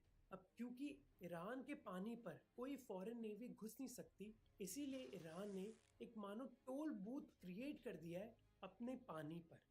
और इनफैक्ट इधर एक शिप ने तो $2 मिलियन यानी कि 20 करोड़ रुपए दिए इस टोल बूथ को पार करने के लिए। सिट्रीनी के रिसर्च एनालिस्ट ने कहा कि मोस्ट शिप्स जो उसने देखी इस टोल बूथ से जो पास कर रही थी वो मेनली चाइनीज थी। ईरान ने पाकिस्तानी और इंडियन शिप्स को भी जाने दिया जिनके साथ रिलेशंस ईरान के बहुत अच्छे हैं। अब इस टोल बूथ से निकलने के बाद आप आओगे इंटरनेशनल वाटर पर, अब उधर तो कुछ भी हो सकता है। इसीलिए कई शिप्स ज़ॉम्बी शिप्स बन गई हैं, जिसका मतलब है कि वो अपनी आइडेंटिटी बदल देती है। मान लो एक 40 साल पुरानी शिप है जो अब ऑपरेशनल ही नहीं है, एक शिप ऐसी आइडेंटिटी ले लेगी ताकि अमेरिकन नेवी इस शिप को पकड़ ही ना पाए। तो इसी से चल रहा है ईरान का टोल बूथ, और सब ईरान की सुनते भी हैं क्योंकि भैंस भी उनकी और लाठी भी उनकी। अब इंडियन शिप्स को इतनी डरने की जरूरत नहीं थी क्योंकि उनको तो ईरान ने परमिशन दी थी। पिछले महीने ही इंडिया की 2 शिप्स जिनमें करीब 1 लाख टन की एलपीजी थी, उन्होंने स्ट्रेट ऑफ हॉर्मुज को पास किया बिना किसी मुसीबत के। अब सवाल यह है कि जो ईरान ने टोल बूथ बनाया है उस पर वो एनफोर्स कैसे कर रहे हैं। सीक्रेट है ज्योग्राफी। इस स्ट्रेट की विड्थ बस 40 किलोमीटर ही है और बस 2 शिपिंग लेन्स है, जबकि अगर हम ईरान की कोस्टलाइन की बात करें तो वो 1700 किलोमीटर है, जहाँ पहाड़ है, वैलीज हैं और कई आइलैंड्स भी हैं, जिस वजह से सस्ते ड्रोन्स और फास्ट अटैक स्मॉल बोट्स हैं उनको स्पॉट करना बहुत मुश्किल हो जाता है। इसके अलावा वो अपनी बोट्स से माइंस भी डाल सकती हैं, जिससे सारा शिप ट्रैफिक बहुत डर जाता है। तो अब दूसरे देशों को डिसाइड करना था कि वो इस टोल बूथ का करे क्या। अगर इंडिया जैसे आपके साथ अच्छे रिलेशन है ईरान के, तो आपको टेंशन लेने की इतनी जरूरत नहीं है, जबकि अगर आप प्रेसिडेंट ट्रंप हो, आपको ये टोल बूथ डिस्ट्रॉय करना है। इसीलिए उन्होंने China, France, Japan, south Korea और यूके से एक नेवल कोएलिशन बनाने की बात करी कि हम वॉरशिप्स भेजेंगे और इस टोल का कंट्रोल ईरान से छीनने के लिए। पर दूसरे देशों ने बहुत ठंडा रिस्पॉन्स दिया। फ्रांस ने ज्वाइन करने से मना कर दिया और दूसरे यूरोपियन देशों ने कहा कि जंग में लड़ने का उनका कोई मूड नहीं है। 7 दूसरे देशों ने एक स्टेटमेंट ऑफ सपोर्ट जरूर दी, पर कुछ कमिटमेंट नहीं करी। तो जहाँ प्रेसिडेंट ट्रंप एक मिलिट्री कोलिशन बना रहे थे, प्रधानमंत्री मोदी ने डिप्लोमेसी यूज करी। उन्होंने ईरान के प्रेसिडेंट को 2 बार कॉल किया, 12 मार्च और 21 मार्च को। पहले कॉल के दौरान उन्होंने प्रेसिडेंट को बताया कि इंडिया की टॉप प्रायोरिटी है कि हमारे energy supplies straight of Hormuz के पास कर दिए जाएं। इसी बीच इंडियन नेवी ने ऑपरेशन ऊर्जा सुरक्षा एनर्जी सिक्योरिटी लॉन्च किया, जहां Indian warships gulf of Oman में तैनात थी उन टैंकर्स को एस्कॉर्ट करने के लिए जो स्ट्रेट ऑफ हॉर्मुज से निकलते हैं। ये थे शिवालिक और नंदा देवी टैंकर्स, जिसके बारे में मैंने आपको पहले बताया था। अप्रैल तक 8 इंडियन वेसल्स ने इस स्ट्रेट को क्रॉस कर लिया था और 22 वेट कर रही थी।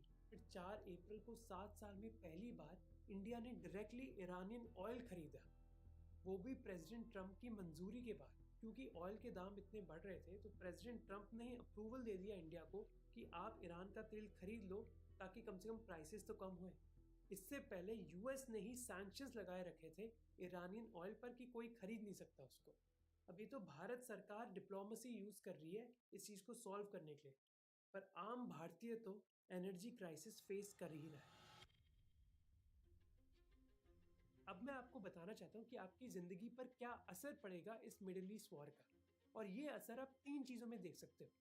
पहला है आपका किचन। अब अगर आप मेरी तरह बहुत प्रिविलेज्ड हो तो प्राइसेस से क्या ही फर्क पड़ेगा, प्राइसेस कभी ऊपर होते कभी नीचे होते हैं, पर ऐसा हर किसी के साथ नहीं है। जैसे माया रानी, 4 दिन लगातार 36 साल की माया रानी हर सुबह दिल्ली में गैस डिस्ट्रीब्यूटर के ऑफिस गई अपनी 6 महीने की बेटी के साथ, और हर बार वो खाली हाथ घर आई बिना किसी सिलेंडर के। उनके पति काम करते हैं तो सिलेंडर लाना माया की जिम्मेदारी थी। अयोध्या डिस्ट्रिक्ट में मित्रसेनपुर नाम का एक गांव है जहां मिड डे मील नहीं बनी 1 हफ्ते से। बच्चों को बस बिस्किट दिए गए क्योंकि स्कूल में कोई सिलेंडर ही नहीं है। क्या क्या मिला है? दाना और चना बिस्किट। गैस खत्म हो गया है। तो गैस भरवा नहीं रहे हैं सच्ची आप? नो मैम, मैम बिस्कुट बांटते हैं और कहते हैं चाहो घर खाओ। इंडियन एक्सप्रेस ने मुंबई रेलवे स्टेशन में 5 दिन लगातार इन्वेस्टिगेशन करी और 130 माइग्रेंट वर्कर्स से बात करी। ये सब लोग घर जा रहे हैं क्योंकि उनके पास कोई कुकिंग गैस सिलेंडर नहीं है। एक इनमें से है विशेष त्यागी, 24 साल के फैक्ट्री वर्कर उत्तर प्रदेश से। उन्होंने 5 दिन बिताए सिलेंडर ढूंढने के लिए और कुछ मिला नहीं। जब सप्लाई बंद हो गई तो एक ब्लैक मार्केट स्टार्ट हुई। 900 रुपए का सिलेंडर 3000 से 5000 में बिकने लगा। जो मोस्ट माइग्रेंट वर्कर्स होते हैं वो शहरों पर रहते हैं भाड़े पर, और वो अपना जो स्टोव होता है जहाँ खाना बनाते हैं वो भी वो भाड़े पर लेते हैं। अब अगर गैस इतनी महंगी पड़ रही है तो वो अपने डेली पगार से कैसे पैसे दे पाएंगे इस गैस के लिए? मजदूरी को बोला कि 500 देंगे, 1 किलो को गैस के कितना दाम ना है। फिर मजदूरी 500 रुपए और गैस का 1 किलो का दाम 500 रुपए। मतलब जो कमाए वो गैस में लग गया। इससे अच्छा तो वो गांव चले जाए, और यही हो रहा है हमारे देश में अभी। Migrant workers in India's textile hub, Surat, are returning to their hometowns after struggling to procure cooking gas. जैसे मैंने आपको पहले बताया कि देश में करीब 33 करोड़ एक्टिव एलपीजी कनेक्शन है और 54% natural gas straight of Hormuz से आता है। याद रहे कि देश के डिस्ट्रीब्यूशन नेटवर्क में बस 18 दिनों की इन्वेंट्री है, तो हम 18 दिन तो सह सकते हैं जंग के, पर उससे ज्यादा नहीं, और जंग को 18 दिन हो चुके हैं। अब अगर आपके पास पाइप गैस कनेक्शन है तो आपको शायद इतना डर ना हो जितना उन घरों में है जो सिलेंडर से खाना पकाते हैं, पर इसका मतलब ये भी नहीं कि आपकी जिंदगी कुशल मंगल है। याद रहे कि इंडिया का आधा पाइप गैस तो ओएनजीसी और रिलायंस के बलबूते चलता है, पर दूसरा भाग कतर से आता है। और ये कॉम्प्लेक्स जो इस जंग में डैमेज हो गया, इस जगह से 2 मार्च के बाद कोई कार्गो निकला ही नहीं है। और हमारे देश में एलएनजी रिजर्व्स बहुत बड़ी मात्रा में नहीं है। कोची और एन्नोर के टर्मिनल्स में ये गैस स्टोर करी जा सकती है, पर बस 1-2 हफ्ते की स्टोरेज अवेलेबल है।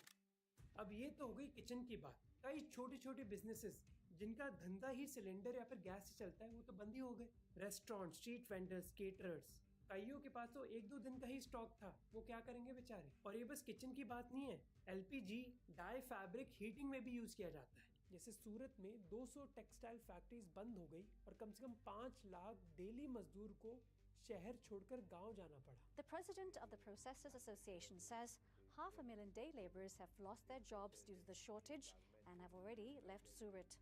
जितेंद्र वखरिया जो south Gujarat textile processors association के प्रेसिडेंट हैं, वो कहते हैं कि अगर ये कॉन्फ्लिक्ट आज रुक भी गया तो 6 से 12 महीने लग सकते हैं हालात को नॉर्मल होने में।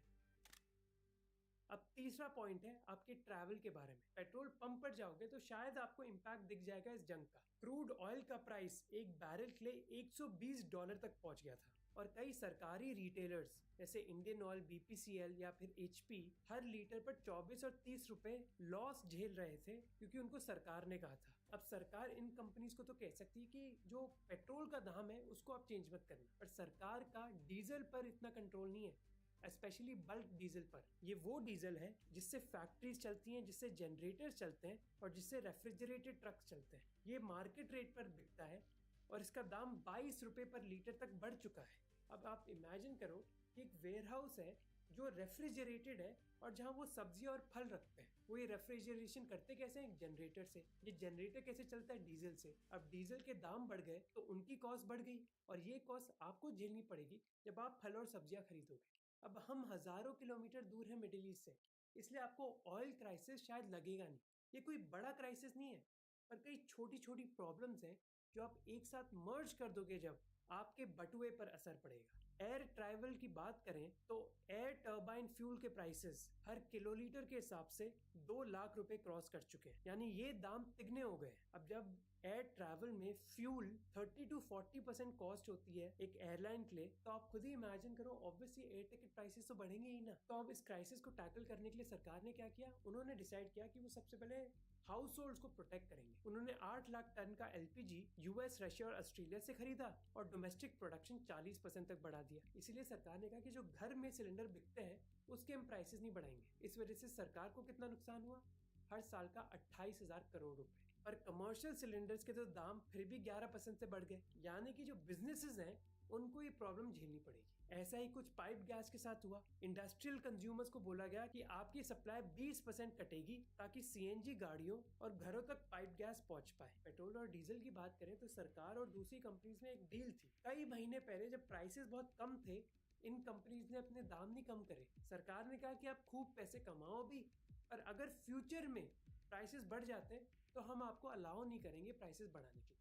कंपनीज ने बात मान ली। तो कुछ महीने पहले तो उन्होंने खूब पैसे कमाए ताकि ऐसी क्राइसिस की सिचुएशन में वो लॉस झेल पाए। इसके साथ साथ सरकार ने अपनी एक्साइज ड्यूटी यानी कि जो उनका टैक्स होता है वो भी कम कर दिया। ऑयल मिनिस्टर ने खुद कहा कि इससे देश के टैक्स रेवेन्यू पर एक बहुत बड़ा झटका लगेगा। दूसरी चीज जो सरकार कर रही है वो है कि वो लोगों को इंकरेज कर रही है कि आप भाई इलेक्ट्रिक अप्लायंसेस यूज करो। जैसे इंडिया की मिनिस्ट्री ऑफ हैवी इंडस्ट्रीज ने कहा कि जो भी गाड़ियां बनाने वाली कंपनीज हैं उनको तेल की जगह बिजली यूज करनी चाहिए जहां भी वो कर सके। Amazon, फ्लिपकार्ट, ब्लिंकिट, इंस्टामार्ट और जेप्टो का स्टॉक खत्म होने लगा इंडक्शन स्टोव का। जैसे इंडिया के minister of new and renewable energy Prahlad Joshi ने कहा कि लोगों को इलेक्ट्रिक स्टोव्स यूज करने चाहिए, ना कि एलपीजी सिलेंडर के। अगर लोग सिलेंडर कम यूज करेंगे और इलेक्ट्रिक स्टोव ज्यादा यूज करेंगे तो देश की डिपेंडेंस मिडिल ईस्ट से कम हो जाएगी। अब ये ऐसा क्यों है? क्योंकि भाई एलपीजी सिलेंडर मिडिल ईस्ट से आता है, लेकिन आपकी बिजली मोस्टली देश की रिसोर्सेज से बनती है। इस चीज के लिए आपको समझना होगा कि हमारा ग्रिड दूसरे कई देशों के ग्रिड से बहुत डिफरेंट है, चाहे वो थाईलैंड हो, बांग्लादेश हो या फिर पाकिस्तान हो। इन देशों के ग्रिड नेचुरल गैस से चलते हैं। अब अगर कतार में बम गिरने लग गए तो उनका नेचुरल गैस सप्लाई रुक गया। इसी वजह से बांग्लादेश क्रिकेट बोर्ड ने कहा है कि अब उनकी मैच टाइमिंग्स रात को नहीं बल्कि दिन में होगी ताकि उनको बिजली कम यूज करनी पड़े। इंडिया में ये प्रॉब्लम नहीं है क्योंकि इंडिया की ऑलमोस्ट 75% बिजली कोल से आती है, जो हमारे देश में भारी मात्रा में है। सोलर भी ऐसी ही कहानी है, जितना सोलर या विंड हमारे देश में होगा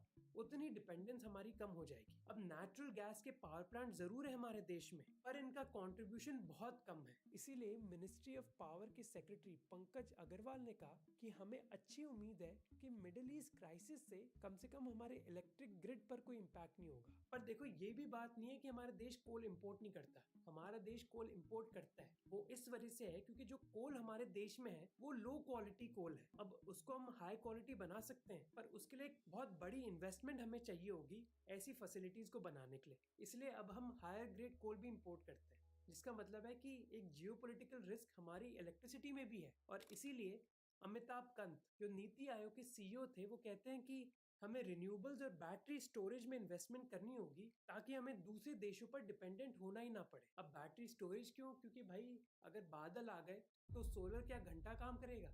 नहीं करेगा। इसलिए आइडिया ये है कि जब धूप हो तो सोलर एनर्जी से बिजली बनेगी और जो एक्स्ट्रा सोलर एनर्जी होगी वो हम बैटरी में स्टोर कर देंगे, ताकि अगर बादल आ गए या रात हो गई, इस बैटरी से हम बिजली यूज कर पाए। यही आर्गुमेंट सरकार दे रही है ईवीज के लिए भी। अब गाड़ियां तो पेट्रोल और डीजल से ही चलती हैं, जो देश के बाहर से आ रहा है, जबकि ईवीज देश की बिजली से चलेंगी। सरकार चाहती है कि 2030 तक 30% गाड़ियां ईवीज हो जाए। तो ये लॉन्ग टर्म स्ट्रैटेजी हमारे देश की कि हम ज़्यादा रिन्यूएबल्स यूज़ करें, ज़्यादा इलेक्ट्रिफिकेशन होए और सिलेंडर की जगह लोग पाइप गैस कनेक्शन भी यूज़ करें। अब I also want to communicate कि ये सीरियस चीज़ इतनी क्यों है।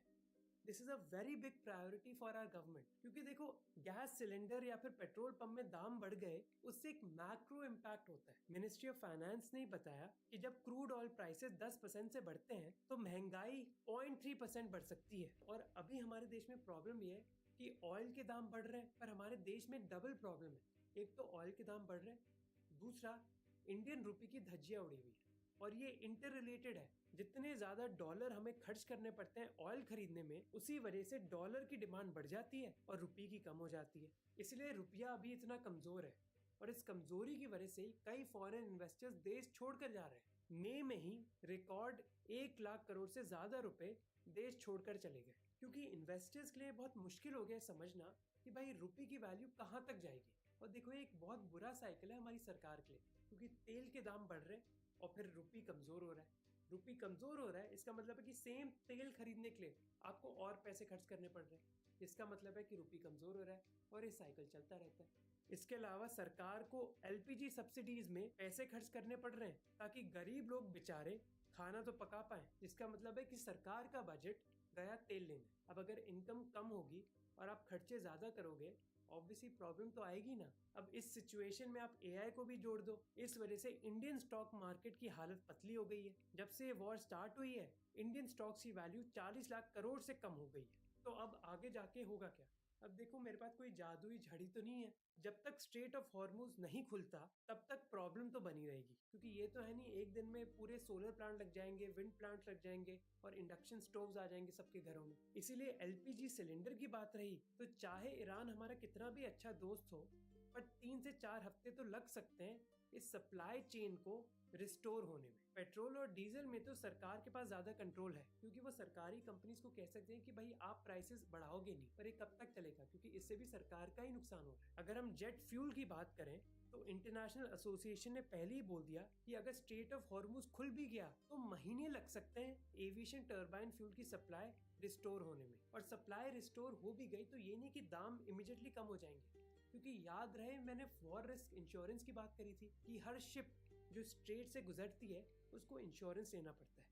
अब ये हो सकता है कि ईरान और प्रेसिडेंट ट्रम्प कल हाथ मिला लें, पर ये जो इंश्योरेंस कंपनी है ये सोचती रहती हैं कि बाय चांस कल वापस से वॉर स्टार्ट हो गई तो क्या होगा। इसीलिए इंश्योरेंस प्रीमियम्स इमीडिएटली नहीं गिरते और इसी वजह से प्राइसेस भी इमीडिएटली नहीं गिरते। और शायद इसी वजह से आईसीआईसीआई सिक्योरिटीज के पंकज पांडे कहते हैं कि बहुत जल्द होगा कहना that this crisis is over.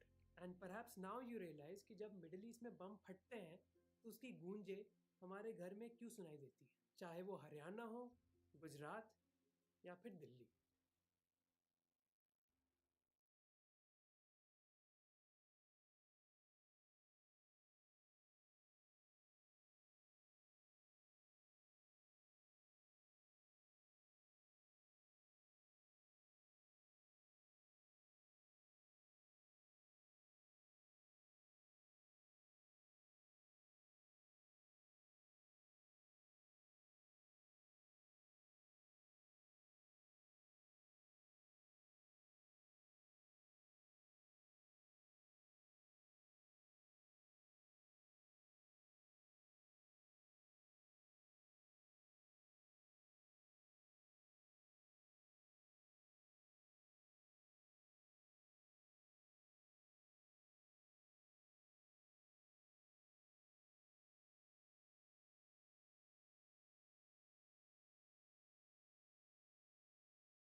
Have you ever noticed that after a breakup or a betrayal,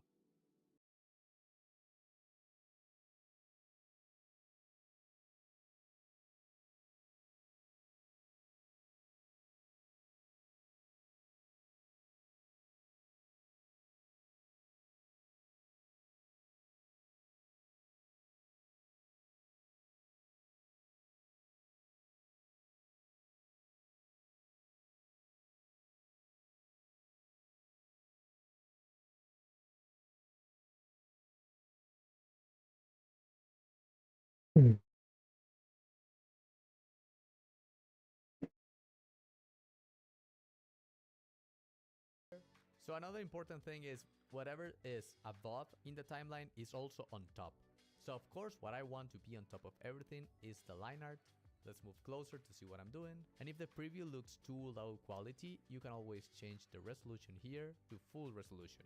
The higher the resolution, the more time it will take to show you this preview. So let's go back to a third. So we have the line art, then we would have the shadow, and then both the hair color and the character. We need samples like this. Comes to values. Split white. You see cameras have a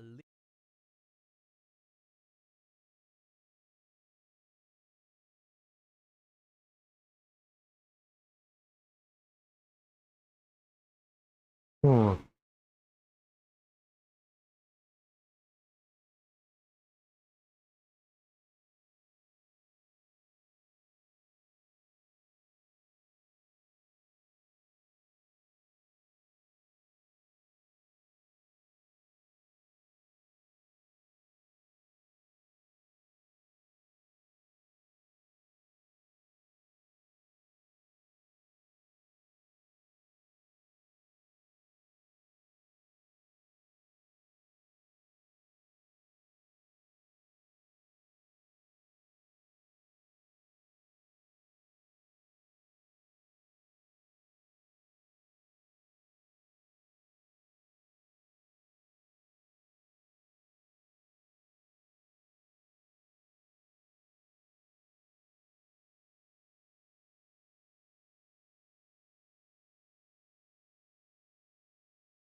limited range of values that they can show. Everything below the darkness to pure values is the most this by using effects. For our background has enough range of values. So for that I will go to my search bar and look for a levels effect. Grab it and throw it on top of the background. And the effect will open right here. This one I do have to make this a little larger to see it fully. In here I can play with the value range. So I can move the middle ground and then bring back the highlights. With this button I can preview the effect on and off. And you can see how I'm forcing the lighting to be stronger. Now I will present you an alternative. I will actually delete this and we will go to Layer, New, and add an adjustment layer. This is one of the most powerful tools in After Effects. It only carries the information of the effects that we want to apply. So now let's do the same thing, grab the levels, throw it on the adjustment layer, do something similar, and right now if I turn it on and off by clicking on the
I button, you can see it's also affecting the character, and we do not want that. So I will just move it below. To advantage is I can press T on my keyboard to bring up the opacity menu and lower its opacity. And with that I am playing with the intensity of the effect.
Levels are not the only way we can modify our values, but as we move forward, we'll see other ways. Let's rename this. Moving on to my character, it really doesn't feel like he is in there.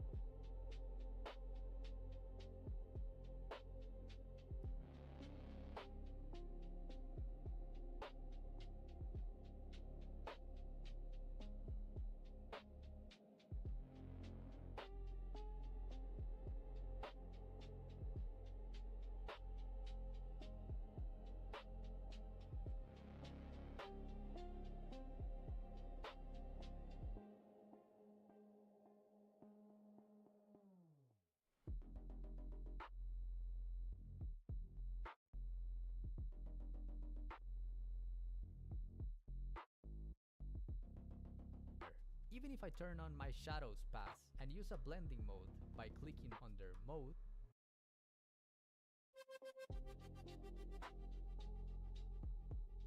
And switching it to multiply. If you cannot see this option, you'll stuck in Excel. Now for this one on top, I will go to my effects, clicking Ctrl D. For this, I will grab the local color layer. We want to do the same to our local colors. For this, I will grab the local color layer, duplicate it by clicking Ctrl D. And now for this one on top, I will go to my effects presets, look for hue and saturation, and throw it on top. In here I can play with the hue of these colors, its saturation, and even its brightness. But there's an extra button that says colorize. Now everything has been tinted by the same hue. I will search for a hue that's closer to the scene that we're in. Perfect. We can increase the saturation a bit.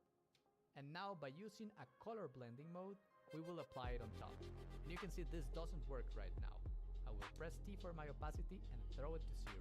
But check this out, as I start bringing it up, there is a point, let's say around 20%, where suddenly the colors feel like they are actually contaminated by the light that's bouncing in the scene. This integration pass is what allows us to use whatever color palette we want, while still just worrying about painting the local colors of my character. This way you can use the color of light to tell a story. But how do we know what colors to use? The key to this, as in everything in art, is to use references. But to know which references to search for, I recommend you create a color script, which is an exploration of what story.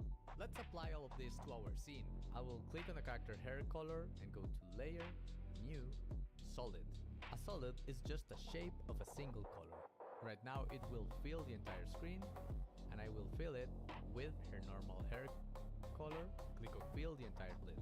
A solid is just character hair color, one of my scenes. Let's apply all of this to our scene. I will click on the character hair color and go to Layer, New, Solid. A solid is just a shape of a single color. Right now it will fill the entire screen, and I will fill it with her normal hair color. Click OK.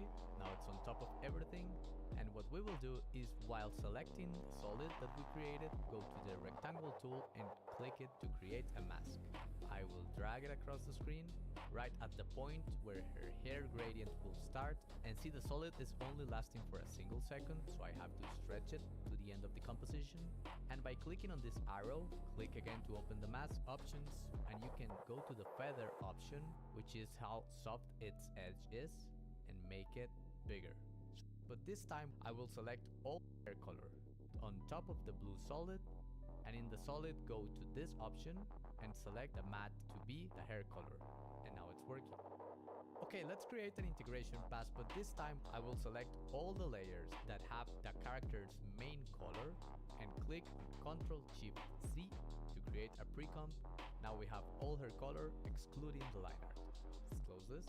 I will duplicate this comp using Ctrl D and repeat the process that we just learned.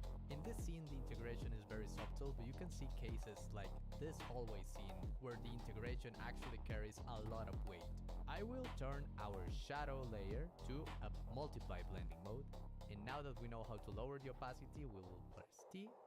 This one I think around 60% is fine. Okay, so far so good.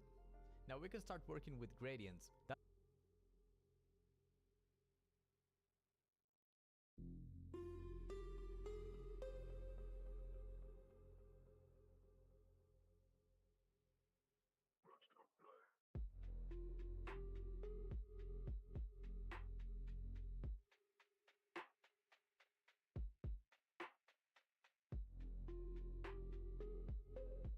That's another reason why we made this pre-comp with the entire contents of her color, because this also works as selection.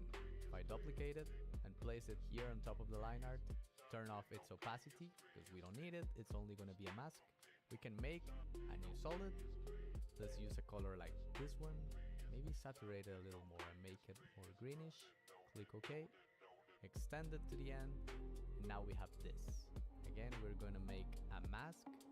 By selecting the mask, you can move it around, or if you click over here, you can actually move the points. So let's do something like this, and give it around 1,000 pixels of feather. Set it to multiply, and the final touch, place the Serra color precomposition on top, and again on the solid, we will select this to be a matte, There we go. See, now there's a gradient on top of the entire character. This is quite dark, so we will lower its opacity to 50%. You see how there's some shadow on the seat? You can repeat this as many times as you like.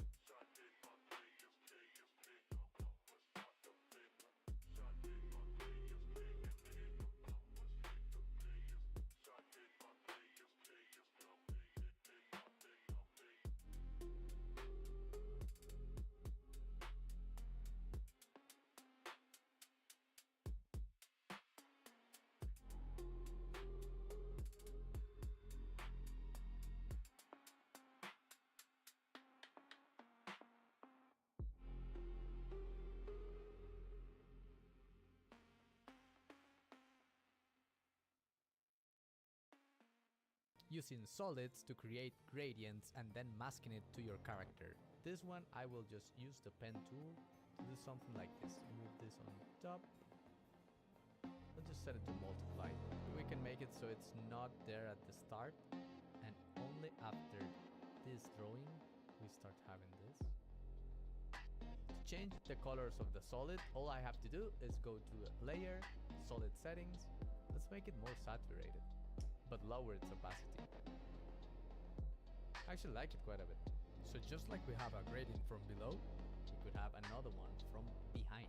So I will duplicate the one we already have and press R to get my rotation options. Rotate it by changing the value and move it into position by using the arrow keys. There it is. This is a hack that I use a ton, and at the end of this video I will show you 10 more secret hacks that I used in post-production that will level up your game.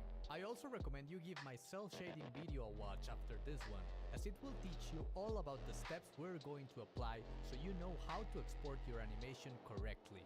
Using solids to create gradients is not limited to just your character. You can also use it on top of your background to push your values, or even to make corrections. For example, here this pillow was calling too much attention, so I painted it down using a solid. And look at how much difference these 3 gradients do. A few gradients on top of your background, both for over here, and with Ctrl by clicking and holding here I can change the rectangle to an ellipse and do a shape like this. Again, opening the mask, so here I can change the points a little bit. I can use the pen tool to add another point over here, and with Ctrl pressed I can play with the tangents. I think it's a little noticeable what I'm doing, so turn it to a multiply blending mode and the feather to 500 pixels, and I will animate its opacity. Going back to shading, you may have noticed that I didn't export a highlight pass for this scene. That is because we are going to generate the highlights automatically by using layer styles. For this we're going back inside the full composition. Now we need to grab everything that's the character inside here and add it to another comp, duplicate this full character, right click and go to layer styles, and we will add an inner shadow.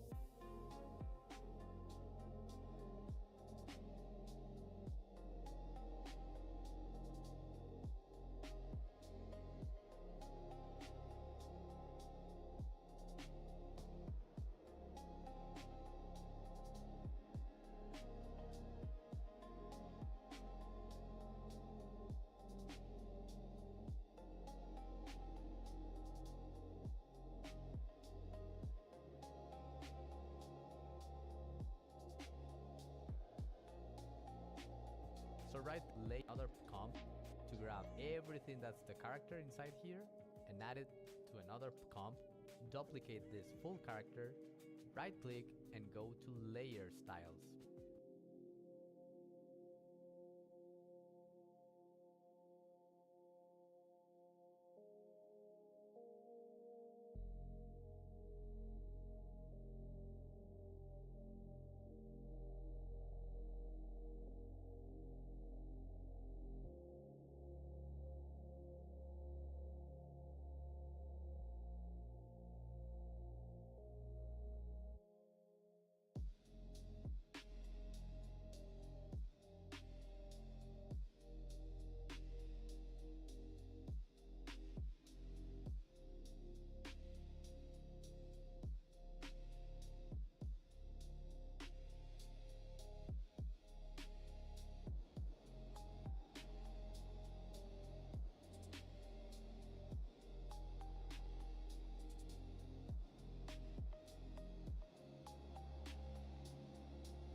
Did you know an Ultramarines captain once tried to order a custodian to fall back? On a fortress world overrun by traitor guard, a golden warrior teleported into the breach. Rank upon rank of heretics and corrupted armor stretched to the horizon. Custodian, withdraw, the captain voxed. No man can stem that tide. The Auramite giant glanced at him. Then be glad, he replied, that I am not a man. He charged. Guardian spear and bolter fire turned bodies to ruin, hundreds dying in seconds, over 100,000 in minutes. When the smoke cleared, the breach held alone, carpeted in corpses. The captain understood. To the 10,000, they are merely extra bolter rounds at best. Subscribe for the Emperor. Did you know an Ultramarines captain once tried to order a custodian to fall back? On a fortress world overrun by traitor guard,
and we will add an inner shadow.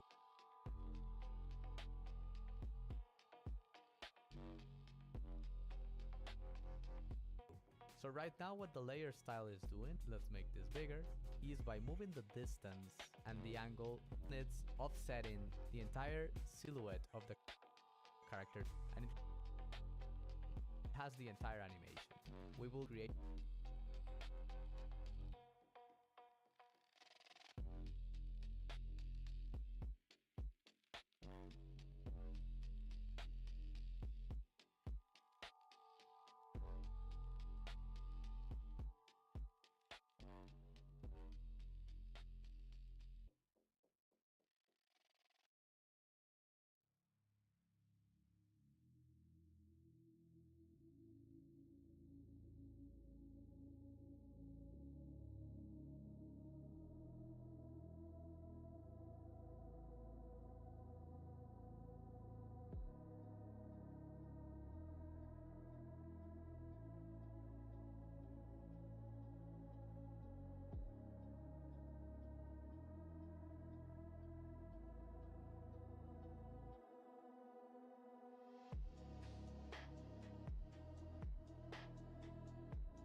rim light. So we place it on the front, make the distance way smaller. We'll change the color to, let's do an orange.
more saturated.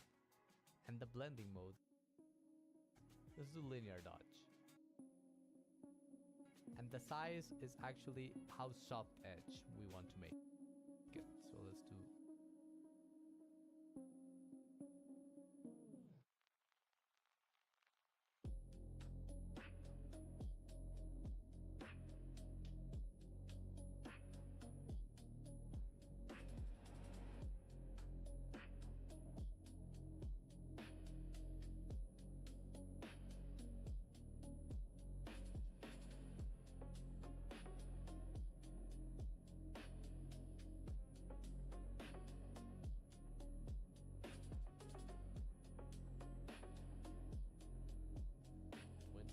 We can also play with the opacity.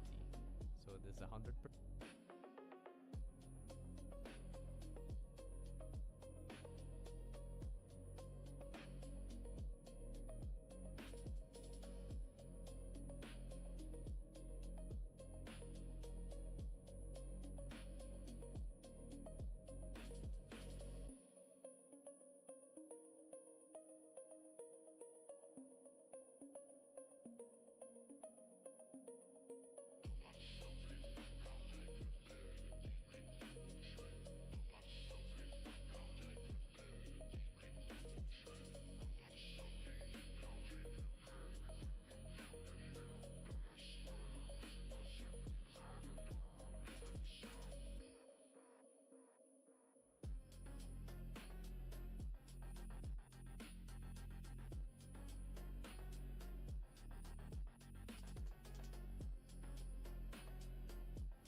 Number 7. Anime line art. You see, I know some of you are very interested in getting that anime look for your animations. The post-production pipeline for anime is quite different in terms of how they do it, but not so much in how it looks. What does make a lot of difference is how they treat their line art. For this we have to go back to the production stage, where instead of doing cleanup with a normal brush, you will use a brush with no anti-aliasing, meaning it has very hard edges. But the big difference is when we go into After Effects. They use an industry standard plugin from OLM called a smoother that turns this hard edge line into the line that we all know and love. I did it in one frame just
here I can play with the hue of these colors, its saturation,